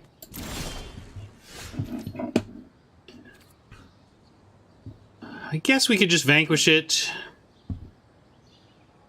I think 1 damage. This could really be an annoying ability if they play 2 in a row.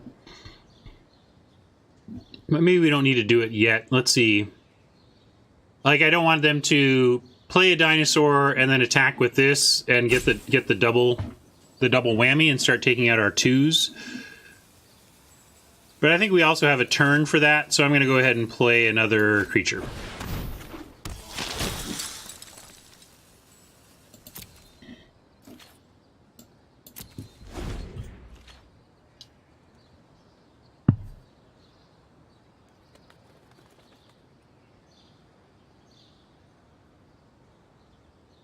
Now watch Oppo go 2 mana dino, 2 mana dino, and make me cry.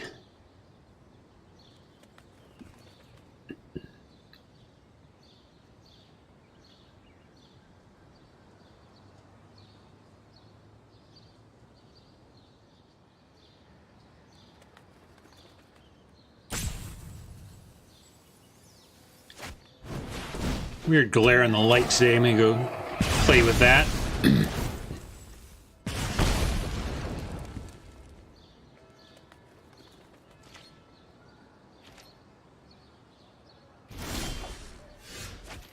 Man, cannot find extra land, but let's go ahead and vanquish the Forerunner now.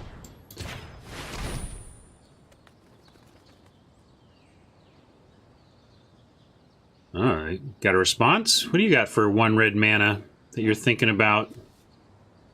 What's available for 1 red in this set? Reckless Rage. Well, there you go. But I'm fine with that result as well. I mean, they want to use premium removal on our 1/4 of a card. Well, 1/3 of one in this case. Are we attacking? No, we'll stay back on D with our Conquistador.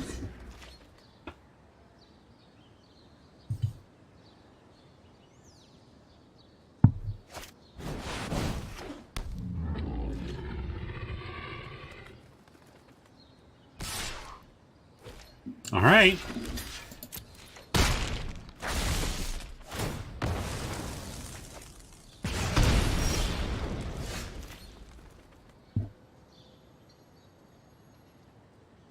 Guess we'll go Heartstopper Companion here.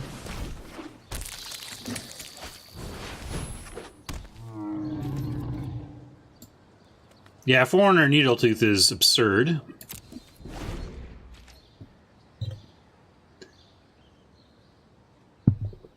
Trying to recover from this mana short situation and turn a corner. Oppo's trying to help by making some trades I would not have made. But I don't know what they've got going on in their hand.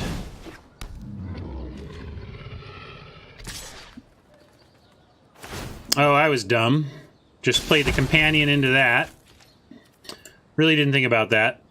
Was thinking about it as an activated thing, not a just attack. So, Oppo and I both throwing our cards away here. All right, look at that, more mana. Now let's take the Conquistador and activate Heartstopper plan here.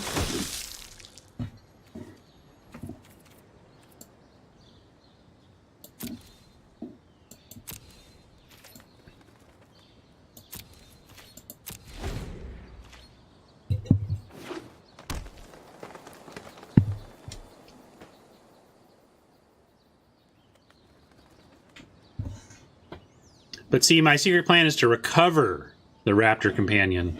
I hate that I'm even playing a Raptor Companion, actually, but our 2s were that miserable.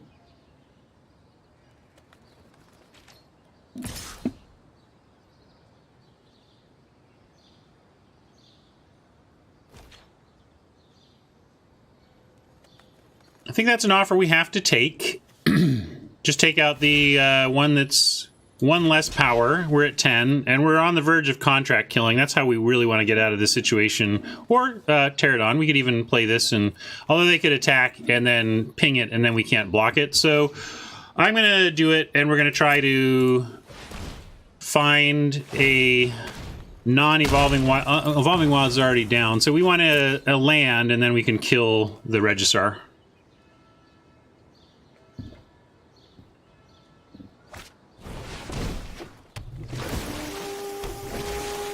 Land, land, land, land, land. Not quite. Not quite. So what does that mean for us? Mavern Fane.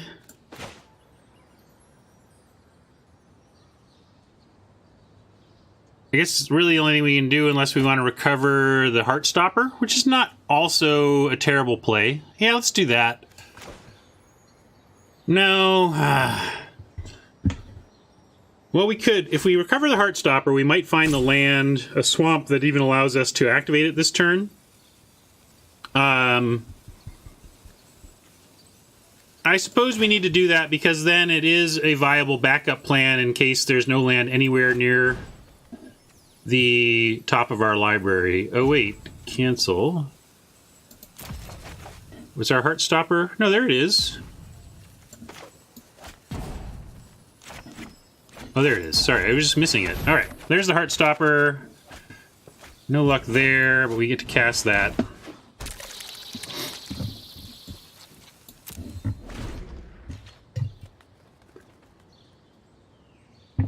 Now we can take 4 and try to trade with the Pioneer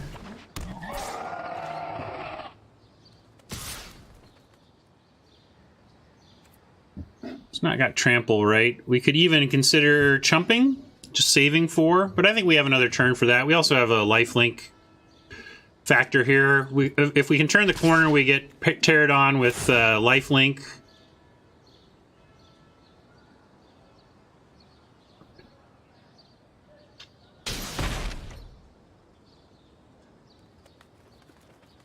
Also trying to decide if we need to hold the Conquistador back to gang block a Thrash.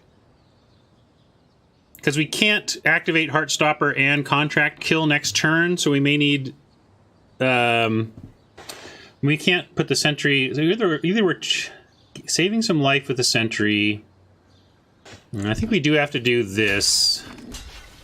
And then that's it for now.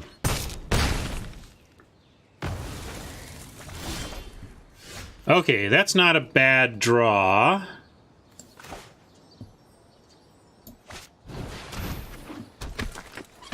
Trample is annoying, but not a bad draw.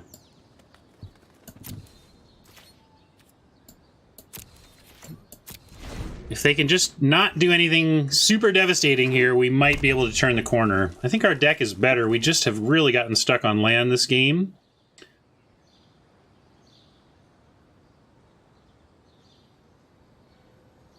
Or at least I like the matchup from what we've seen so far. I don't know their whole deck. Who knows what's lurking in that library. But here we have Dinosaur Hunter on Thrash. We have Heartstopper on Regisaur and Sentry on 1/1. And we'll see if Oppo can do anything to change that blocking strategy.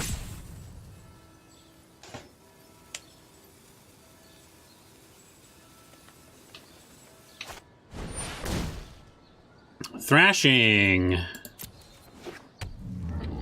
I hope they go for an attack here. I really want to use the Heartstopper this turn. Okay, good. You're only going to send that, though? Gosh, now I have to block. I guess, yeah, we still block with the Heartstopper. That's fine. Same amount of trample damage is prevented. And we get to use that mana now on that. Hey, big old PhD. Glad to see you. Welcome back. Let's kill the Regisaur. And now we have a Hunter ready for the Brontodon. And we're actually close to turning this into a 3/3.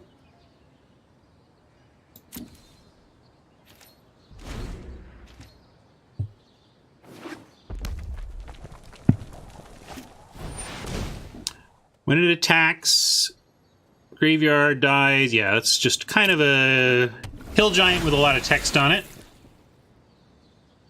I hope they do. Kill our treasure to prevent Ascend.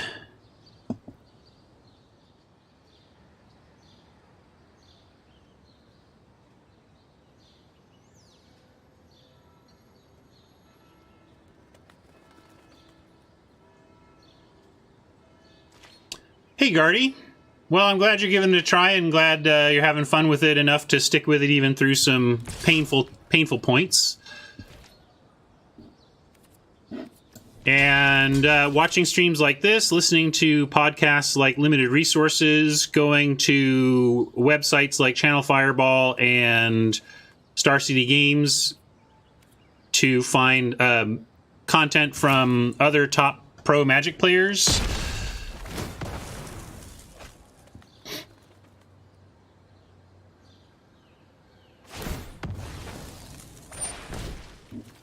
Oh, yeah?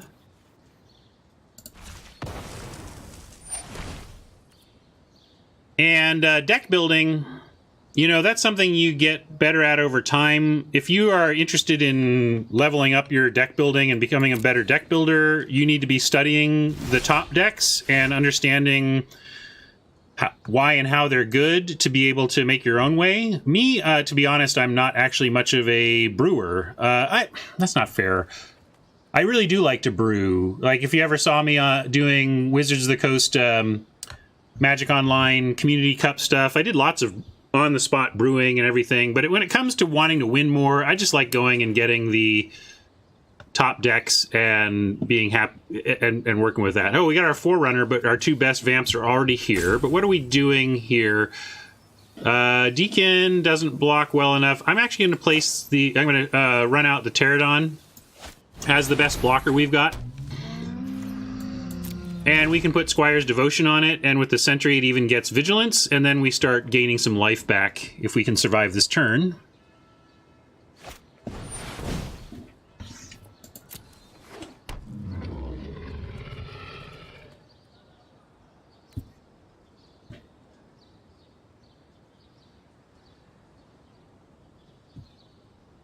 Yeah, net decking, especially in the early days of the internet, which, you know, as Magic basically preceded heavy internet use in the world, and as Magic merged with the internet and net decking even became a thing at all, it was...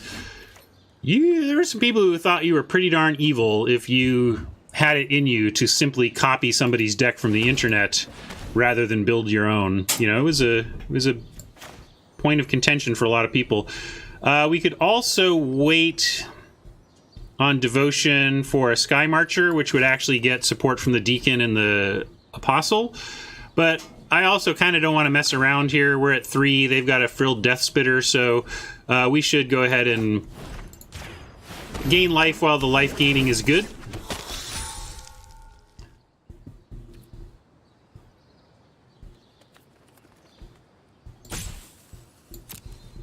And we will attack. And we'll leave this guy back to block. Alright, that feels... 6 feels much better than 3. And in our deck we have Famished Paladin and Sadistic Sky Marcher to get with the Forerunner. We could get the Sadistic Sky Marcher. That's pretty good.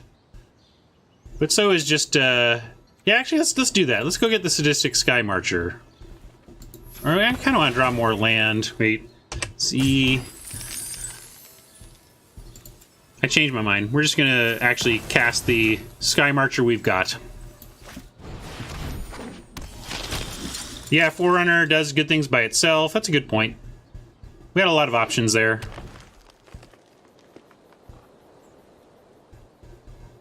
But Sky Marcher into Deacon is pretty hot on this board.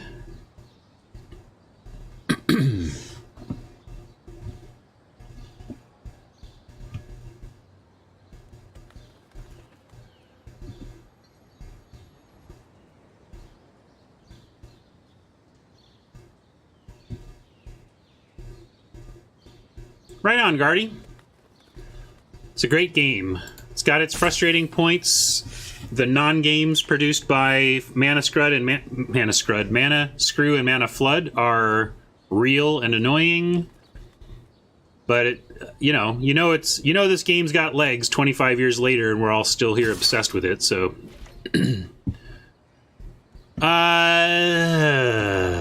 what is this about? Can they actually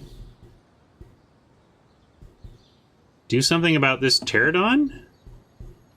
I'm gonna risk it. Like, go for it. Like, what do you got? I don't know what this attack is about exactly, but it makes me nervous. And yeah, like, what gives +3? What am I getting into? Is there a green combat trick here? I'm gonna make him have it, and we have lots of ways to gain life. You know, Deacon plus tokens. Like, we're fine. Sure Strike. Is Sure Strike in this set? Crash Ramparts, yeah. Well then, let's do this. Let's make sure it dies, even with +3/+3, at the very least.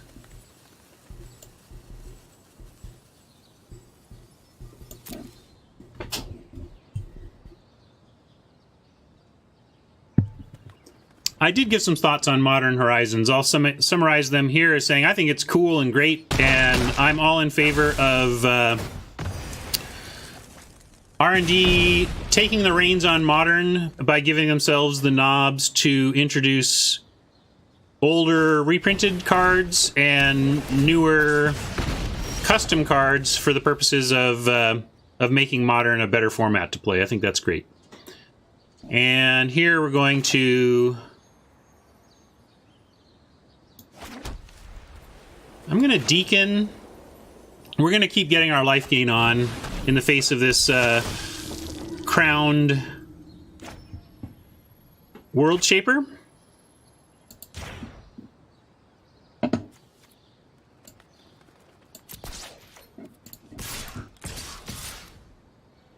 We don't have Vigilance on the lifelinker anymore, but we're still going to attack with it. We got 6 life coming in here.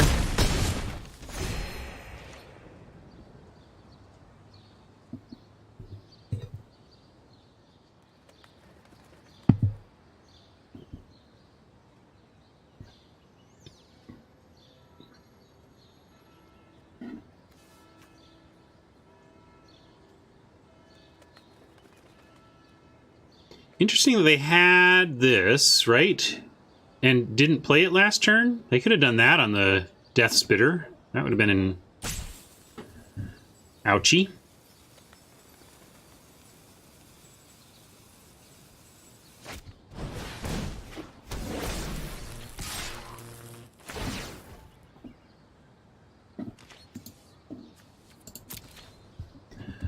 No blocks needed. Still doing fine here. Let's go Forerunner.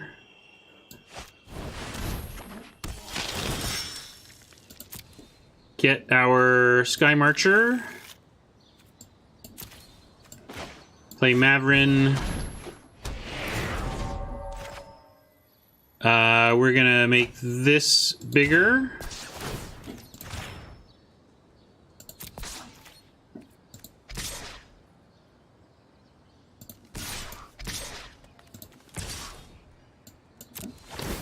And target a creature. Oh yeah, right. We get to make... Go away. I want all the life. If we do that, I guess they get... Let me make sure we can't just kill them. 3, 4, 5, 6, 7, 8. Yeah, I should put it somewhere else because then if they block that, it's just lethal. So we'll try and make this a lethal attack.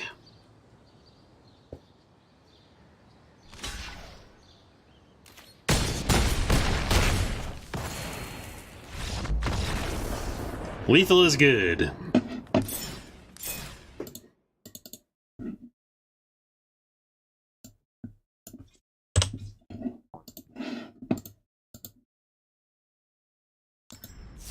Sometimes we don't punt around here. Make a note of it.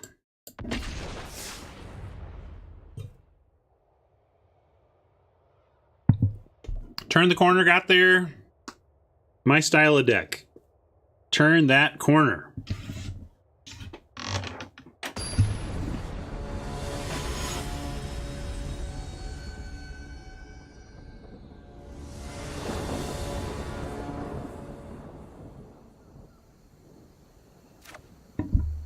Hi, Rocket. You haven't been on stream in a while. This a little treat. Make you wanna? Come here. Come here. Oh, this doggy.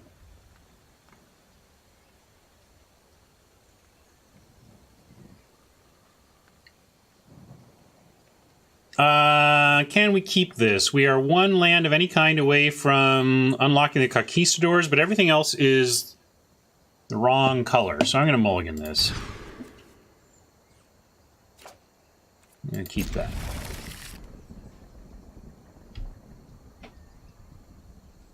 And I'm going to go for action over land.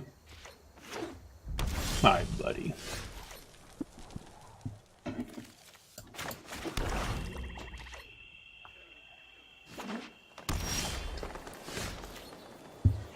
That one was just a little close for me to keep. A little too tight.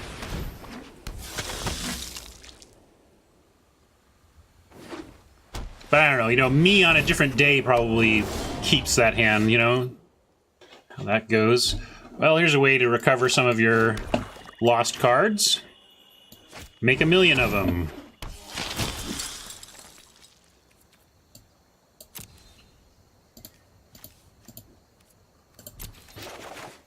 Still happy up here? You want to get down? You done? Maybe you like me better with my ears available for licking. He likes to give me kisses on my ears. He's only freaked about the desk when it changes modes. And he's even okay about it if I'm there. Like right now, if I mess with it, he'd probably be okay. But we won't put him to the test. Well, nothing weak to vanquish over there. Horncrest can't attack or block alone, right? Okay. Well,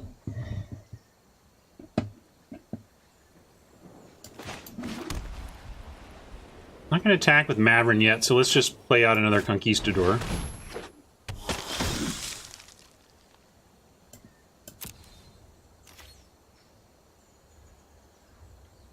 That's my good boy.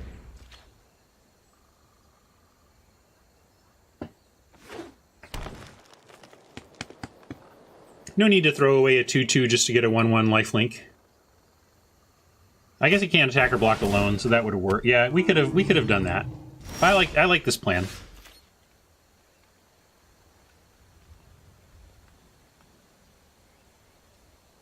It can block anything else. It just has to be blocking Cincy. Alright, what do we got here? Bunch of 3s. Literally every card in our hand costs 3 mana. And we don't really have a board for it quite yet. Now we don't want a Mavrin. Oh, we can vanquish the weak there on Needletooth. That seems pretty important. Let's do vanquish on the Needletooth. And... Wanna get down now, buddy? See ya.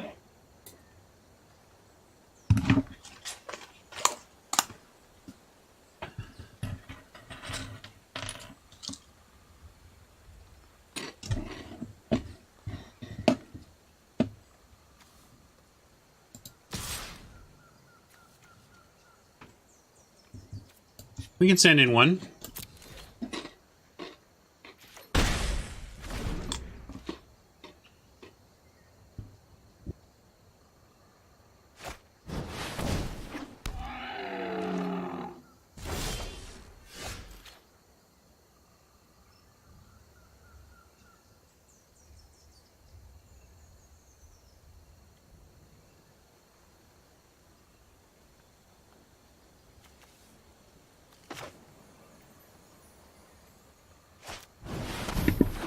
Only so many of those I can handle.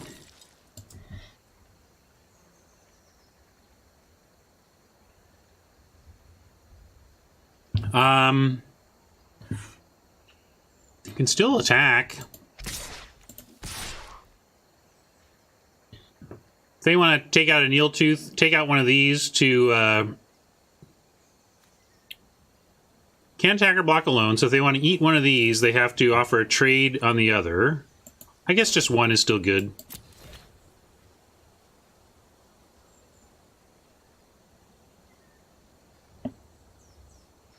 Now, I should have done this before playing the Sky Marcher, but I'm actually okay with this. Like, if they're like, cool.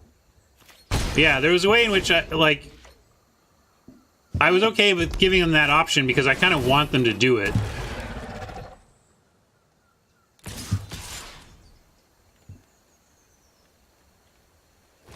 Yeah, like, I'm cool with this. Yes, we lose our Sky Marcher, but I'm thrilled that they want to make this trade.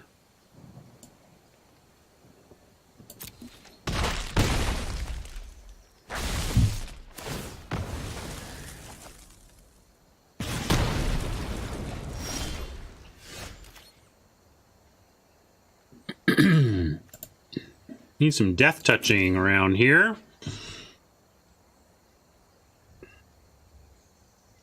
Nothing to vanquish but our own stuff. So... And I don't want to recover any of those. Yeah, this is awkward. Being stuck at 5 mana is the worst. if we take 11 and go to 4, how do we not lose on the next turn? I guess we just play 3 and look to trade them all off now.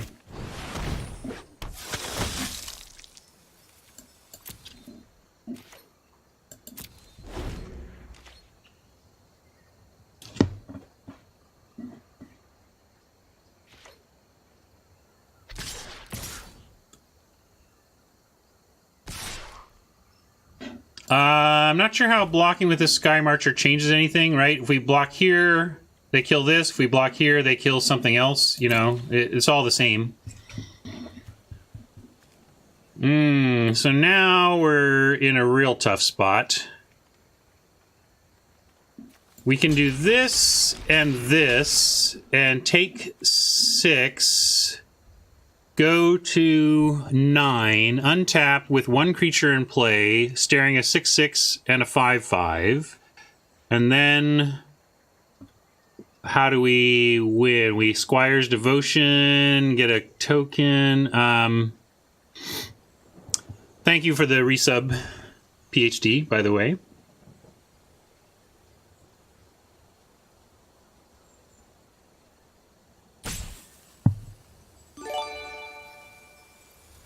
Oh, I see what you're saying. Yeah. So there was a mistake. I should have blocked that way. Correcto. Taking 5, but then I can't just take 5. I'm either taking 9. Like, there's no set of blocks where I take 5 is the problem. Oh, or I could just run out of time and lose. I think we were in a tough spot there anyway. Frustrating to let myself time out loss like that, but I'm not going to sweat it. I think we were in bad shape there. But yes, should have blocked correctly. If I had blocked correctly, we would not have been in as bad shape, and probably would have been able to find a correct play in time, or a play that at least kept us alive. So ignominious end to that one. Sorry. See if we can recover in the next game.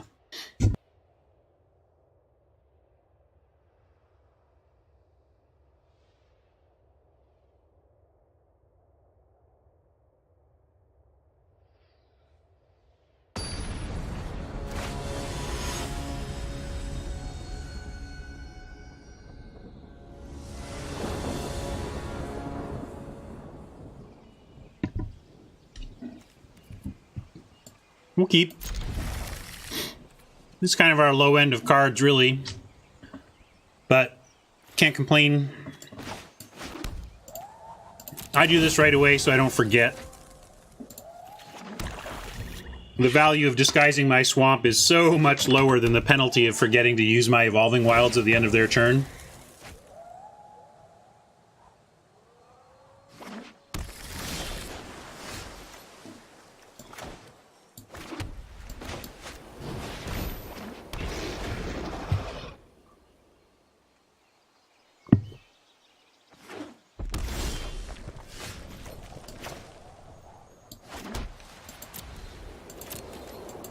Couple of Vanquishes look good. Nice that Oppo didn't do anything on 2. We're gonna go load up on Conquistadors.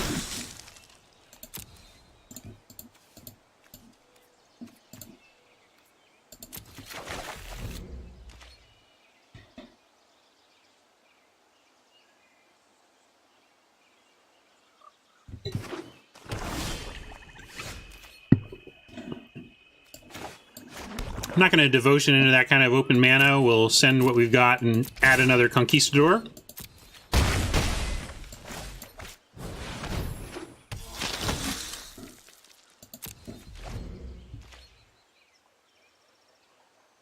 If you don't have a creature to play to kind of blank an opponent's 2/2s, Conquistadors are just the worst. It's just such a nightmare to have to decide whether to be trading off cards that are worth, you know, a full card for your opponent's Conquistadors.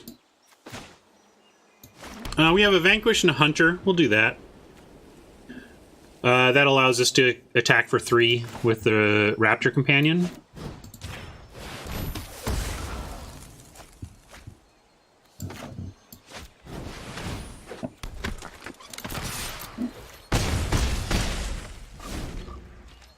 Exploding Planeswalker. Just make this one lickety-split. Yeah, I'll take it. Get some easy ones in there.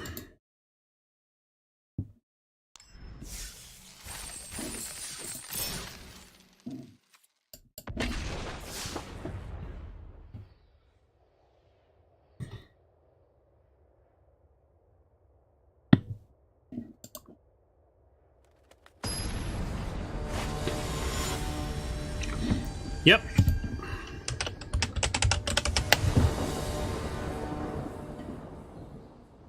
Oh, speaking of Discord, I was thinking something we could do. Yesterday there was a lot of music talk and a lot of suggestions for me, a lot of suggestions for people among talking among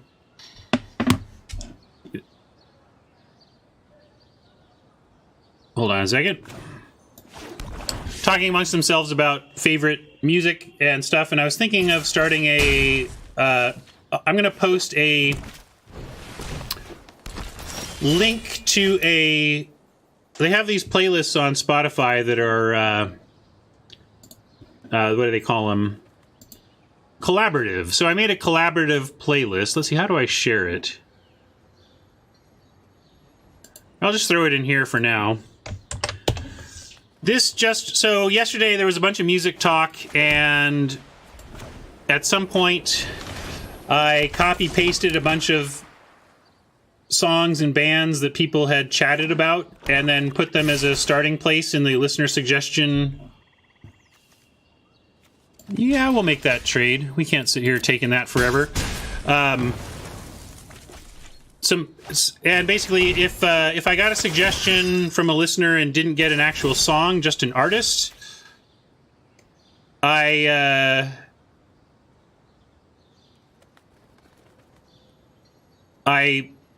took whatever was their most popular, most listened to song and put it in the playlist. And I did not edit.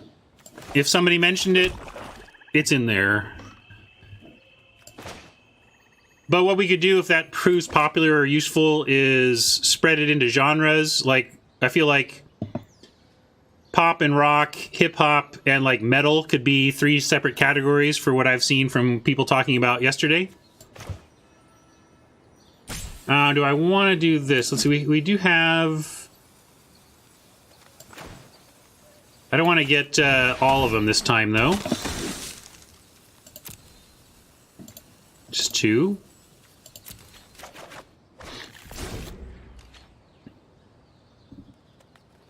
But that's the other thing. We'll see how people... if people use it responsibly. In general, I think you should be offering up 1 song per artist and maybe only a couple artists per genre if you're trying to, you know, make sure everybody gets their voice heard in there, and then we'll see if it's useful. Okay.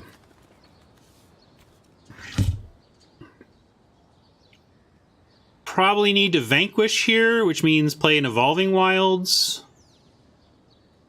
Or we could play another... No, we could play a Plains, a Conquistador, and a Heartstopper. I want to be able to put 2 bodies on the Menace. We take 5 next turn and go to 7. And then put more stuff out and have a Heartstopper for the Veteran. Yeah, let's load up that way. Or actually... I like Heartstopper Vanquish, I think. Because this Interloper's tough nut.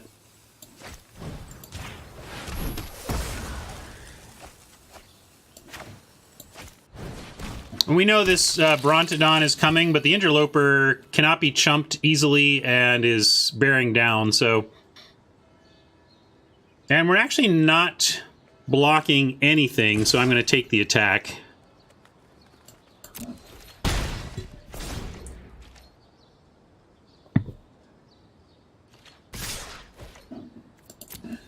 Next turn we get Evolving Wilds, probably Sky Marcher, and activate Heartstopper.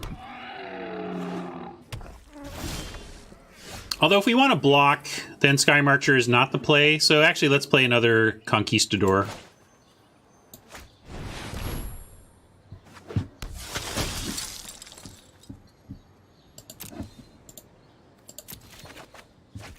Bring that one here and play this.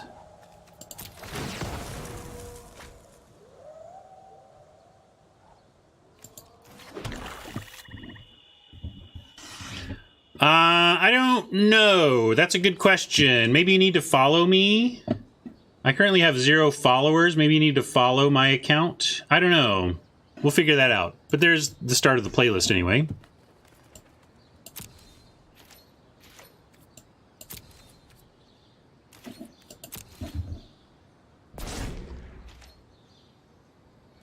All right. A lot depends on what they've managed to end up with in their hand here, because we're pretty good against their current board, but if they add to it in a significant way, a Dreadmaw or something, we may have to rethink things.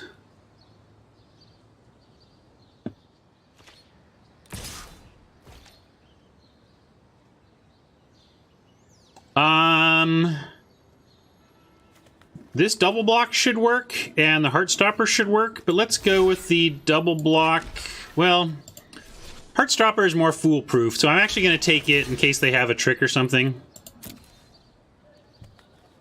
I don't want to lose 2 creatures. They're two blockers is too valuable against the rest of their board in case they have something here.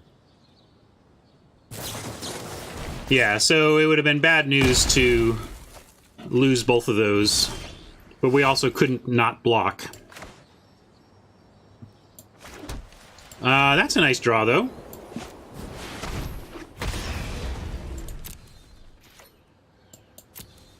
Oppo may want to decide to thrash it, but that won't work out for them.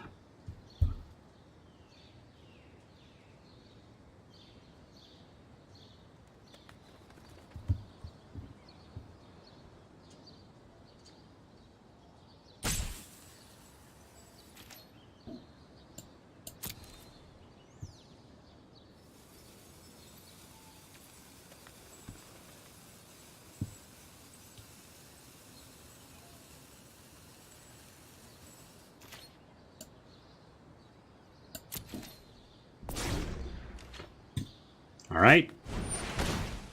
Freebooter gets nothing.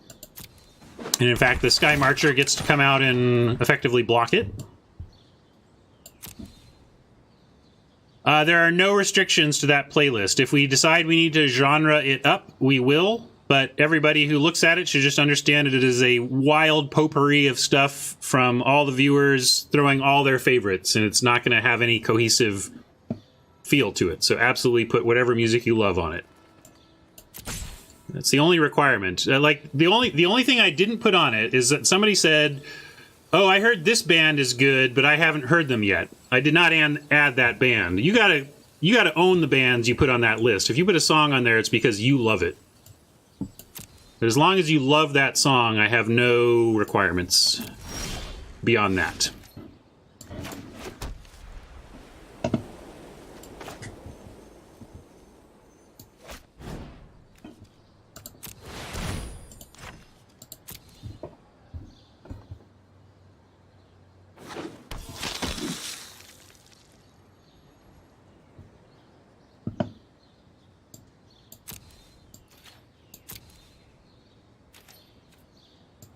Not playing a Conquistador here because we want the ability to activate our Guardian. Yeah, one thing that holds me back from death metal and that kind of area is that I'm not into the really just chainsaw throat vocals. Like I don't get in. I just can't get into that.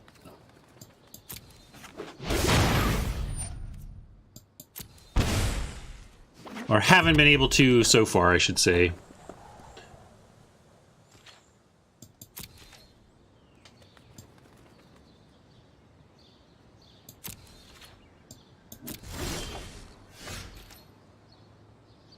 Tekken Shaman, I used to feel that way.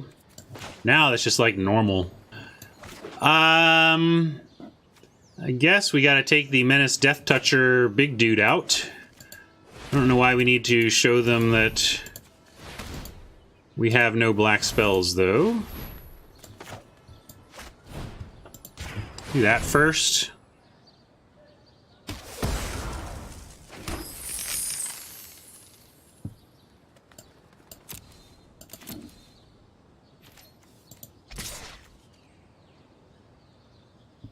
Getting some life back seems correct here, because we can play a Conquistador and still have the Guardian mana.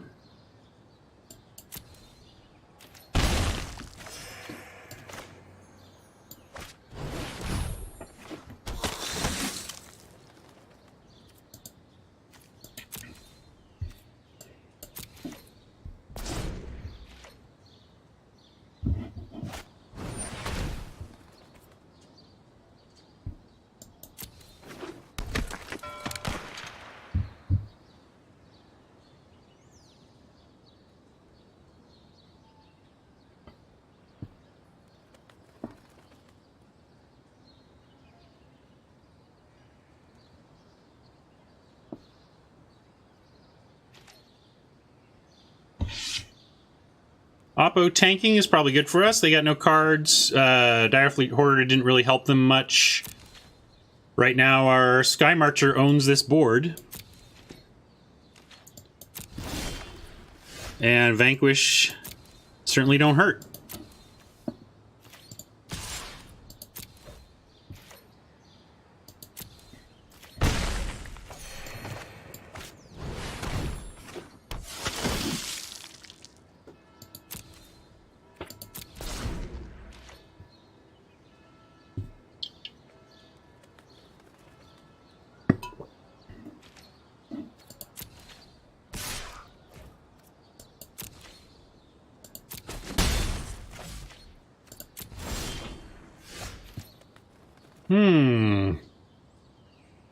Squire's Devotion is a great card that doesn't do too much for us right now. We could shorten the clock by a turn if we put it on the Sky Marcher. But I don't know if it's worth shortening the clock to expose the 2-for-1 risk. They'd be dead already if they had it, so they'd be top decking it. It gives them one less turn to top deck. The other reason I don't like to do it is it already has lifelink. But shortening the clock is shortening the clock, so I'm going to do it.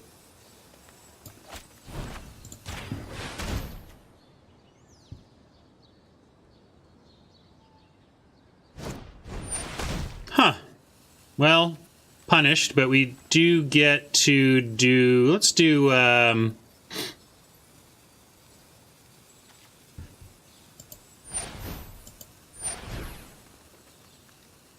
Let's go ahead and flip this.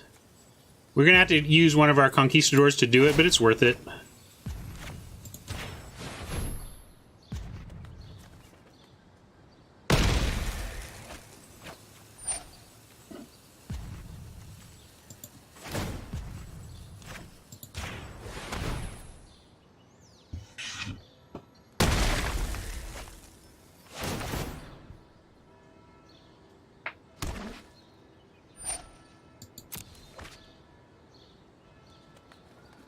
Interesting. They must have just drawn that. I mean, I think that would, you heard me talk through the possibility of the blowout there, but it felt super unlikely with how they'd played to that point. I actually figured it might get thrashed by the Brontodon, the enchantment. But we're still okay. We've got this secret Vanquish the Weak here that we're going to use to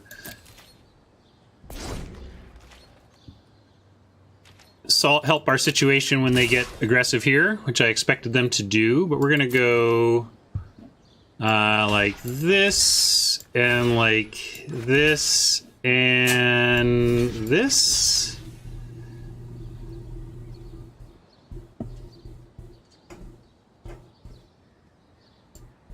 I like that. And then we have Vanquish for the Brontodon.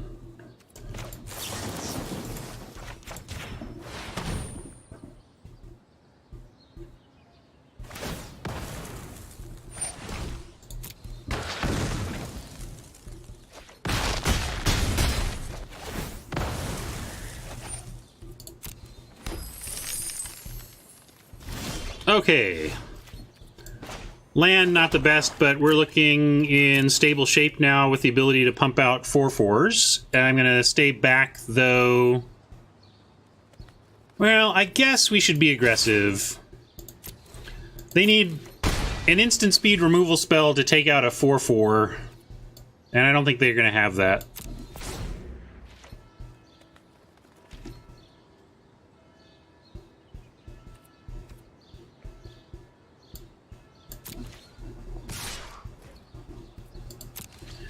Chaos Engineer, that reminds me of my first listen of Appetite for Destruction by Guns N' Roses.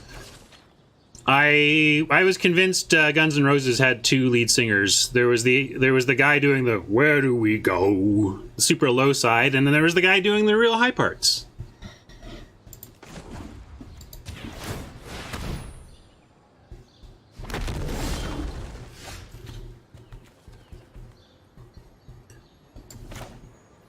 We can even do this and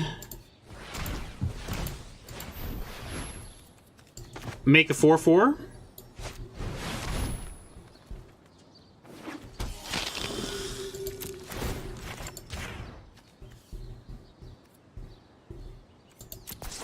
Yes.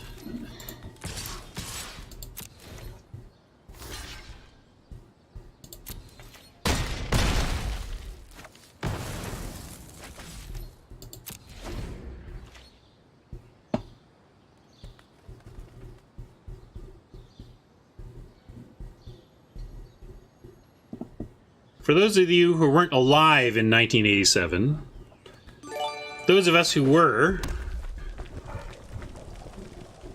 learned of Guns N' Roses when they hit the scene. I didn't have all that detail.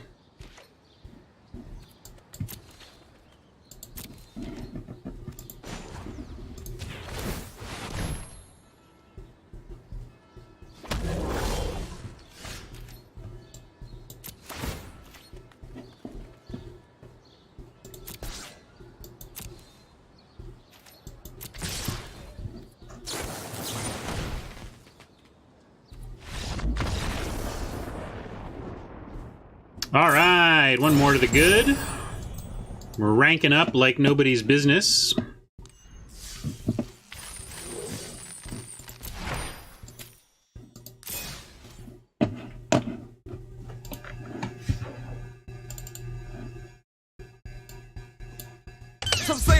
Five wins feels good.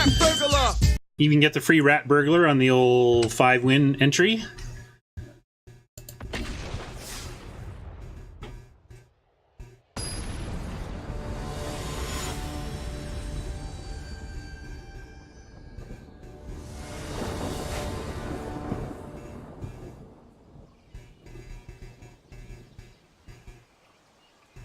Looks good. Need a land. Other than that, looks great.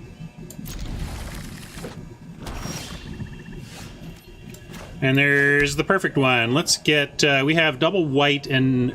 We have Contract Killing at double black, but we have Sky Marcher at double white, so we'll get a second white source.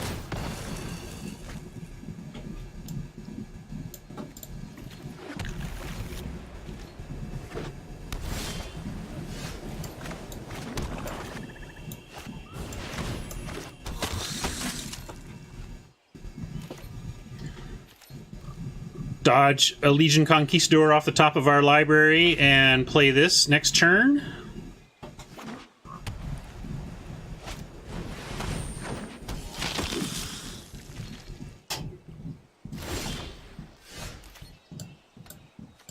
Skullduggery is a thing, so we will threaten the trick.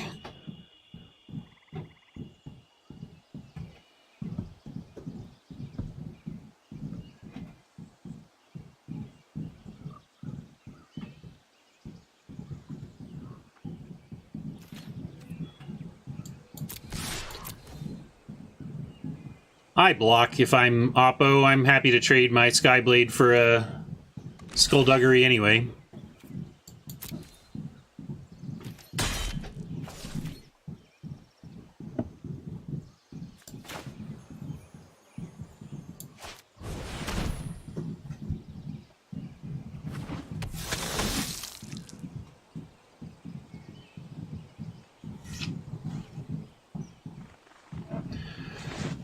One of my other favorite surprising vocalist bands, I think I've played them on stream once before, is a band called Delays, Delays.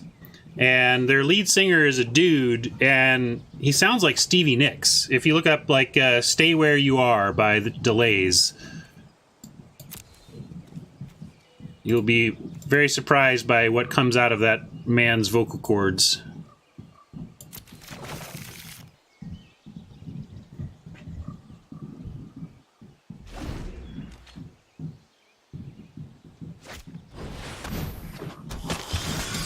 We have one of those. What is their bomb? I hope it's a 3-power bomb vampire.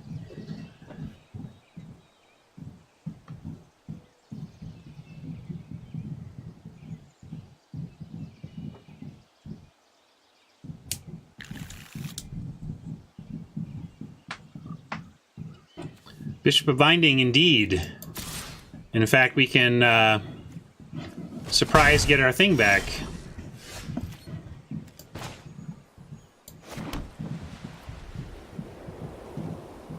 Obviously offering up either of these two to the Forerunner, and not going to get it.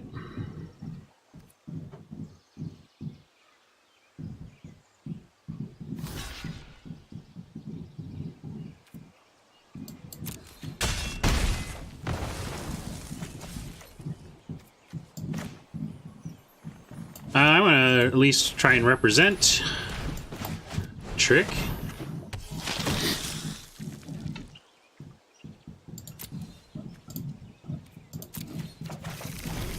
Oh, I didn't even notice that. I just assumed they wouldn't, but thank you. Thank you, Oppo. You do see it has extra rules text? Like, that vampire getting +1/+1 is no joke. Maybe they felt they were up against it because they didn't have mana?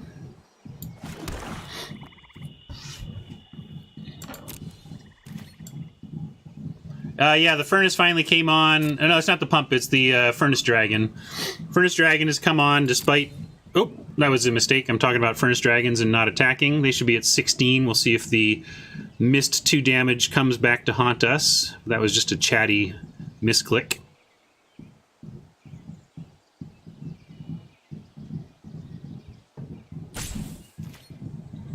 And we do at least get Conquistador. Let's play the Heartstopper first, and then see if it's smart enough to leave me with a swamp, even though we're never going to need to. I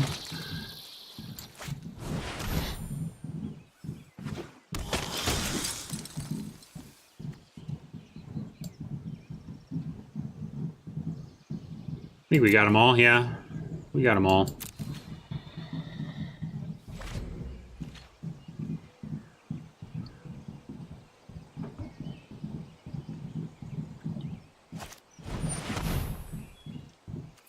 Not bad.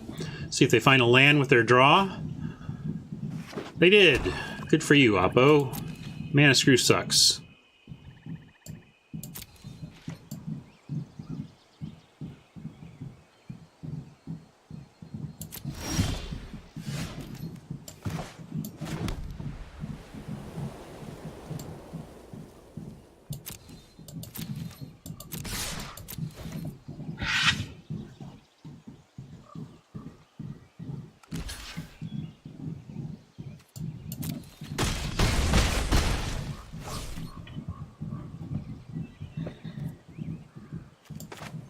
We'll Conquistador and have Vanquish up.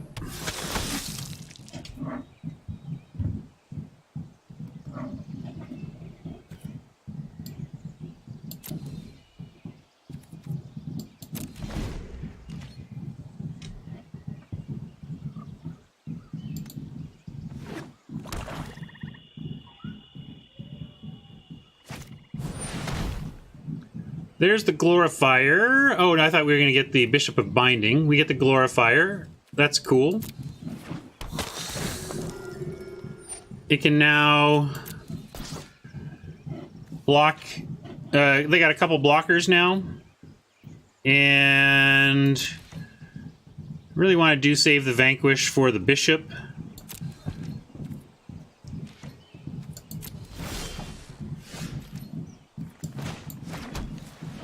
we have in here?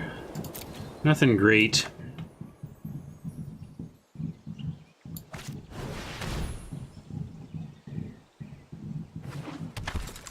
We could vanquish and just attack for a whole bunch, though. So there's that. I'm going to send in the Heartstopper since I would trade it for either of these, but I'm not ready to go wide on the Conquistadors yet.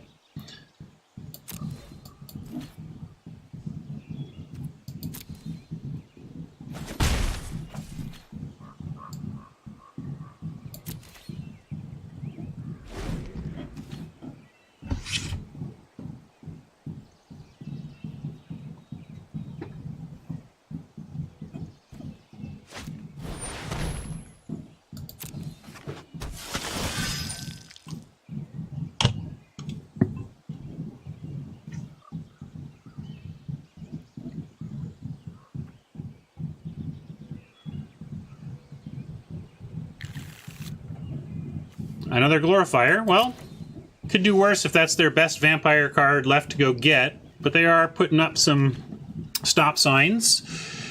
If they put another counter on the Skyblade, then we probably have to vanquish it. The good news is nothing on our board. Even the reason they're not playing Bishop of Binding because A, they know we know about it, and B, we're not putting any creatures worth binding.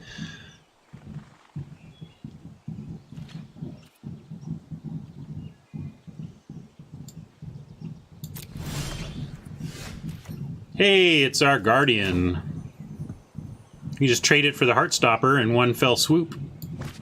We'll think about that. We're definitely starting here. See if they try to Bishop of Binding that.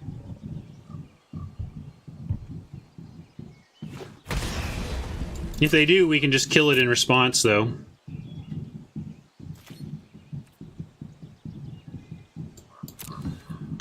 No attacks now, because we actually actively want the Heartstopper to kill the Guardian.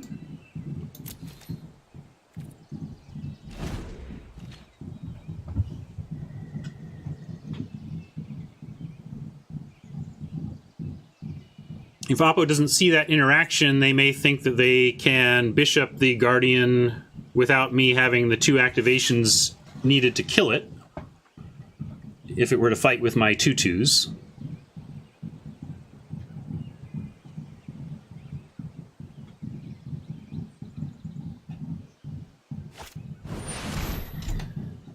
Well, they keep throwing down things that may have to eat the Vanquish, but right now 4/4s beat everything on the board.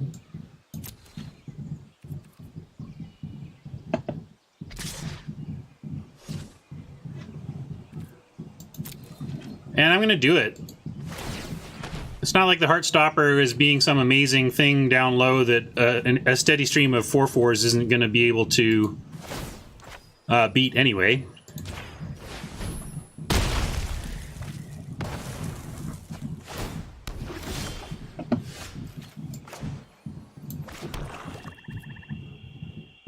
And we can get it back if we want. If we really want the Heartstopper back. I don't see it as a priority here, though. Keep using our ground forces.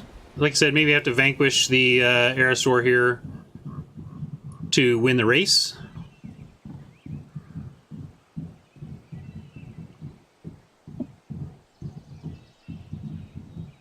Five in the air turn is pretty real. In fact, I should probably have just vanquished the Aerosaur on their turn.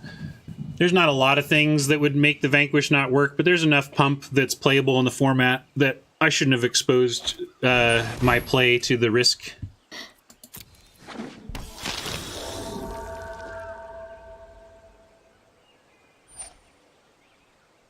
And they smartly spread it around.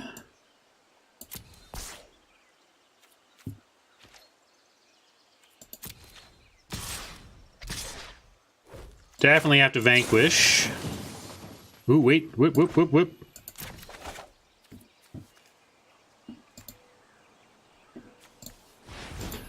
Don't auto-tap me, man. I'm on to you. Auto tap.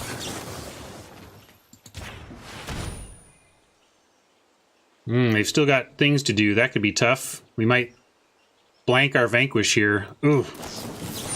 Yeah, that's bad. I was punished for my hubris.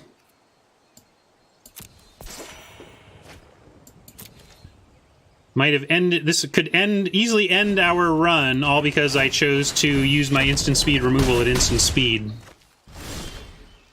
Okay, Bonds helps bail us out a little bit there.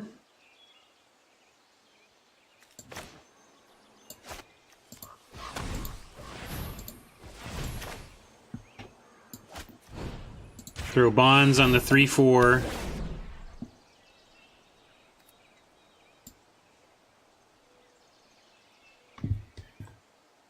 If we put Squire's Devotion on, I don't think we're going to lose in a turn. We may need to Squire's Devotion next turn. Although if we put one on a Conquistador, they would have to trade for it. That's all right. I like just charging with the 4/4.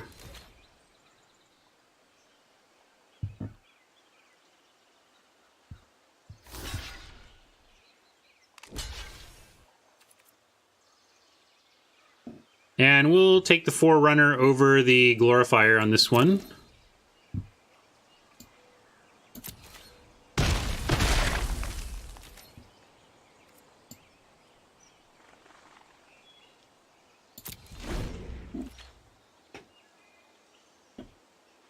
Devotion is critical here, and I'm counting on Oppo not really thinking about that we have at least like a 5-point life swing we can get. Man, all the flyers. The moment we put a Devotion on the 4/4, they're gonna they'll use this on it, and also they could have still just traded with it. And we had one more turn to make that play, basically.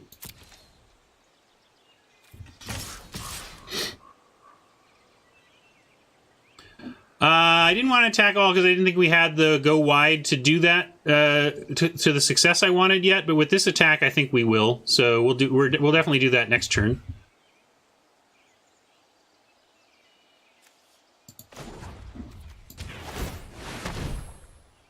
Oh, what am I doing? Being lazy. They can't play this now, but there's no way I should have done that. I was thinking we were at end of turn, and we weren't. But there's definitely no reason to do that before end of turn. And now we're going to take the life chunk.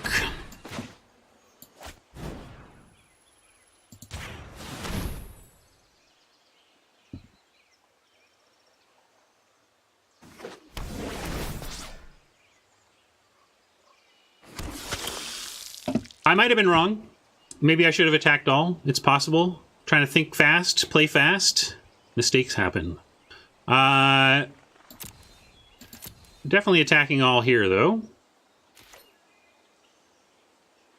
We get a 4/4 back and a 1/1 back. Is that going to be enough? Plus 5 life, 11. We can't deal with the stuff in the air anyway, so it is good.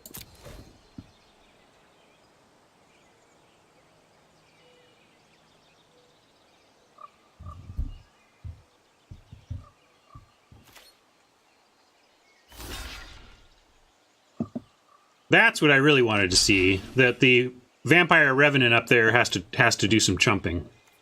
That's great news for us. Ooh, that's what they were up to. Not great news for us. In fact, we don't get the life gain, and I think we just lose. Rough. Nice play, Oppo.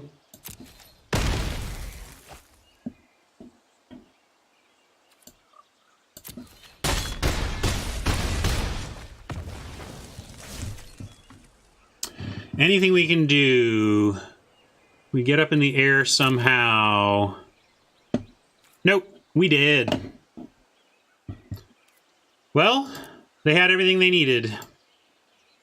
But this one's on me. I think between maybe doing the all-out attack one earlier and not being greedy with the whole Vanquish. Like, I was thinking in terms of counter magic, not in terms of instants that Oppo could play to make it not work.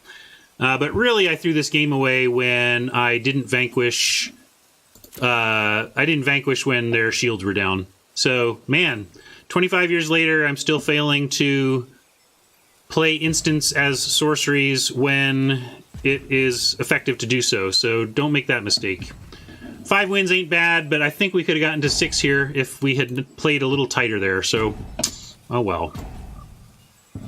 Yeah, we'll recover to draw a card. I don't think there's a play for us, but maybe there's a flyer we could get. So yes, we should recover to draw a card. And I guess go for the Heartstopper. No luck on the draw. Well played, Oppo. Good game.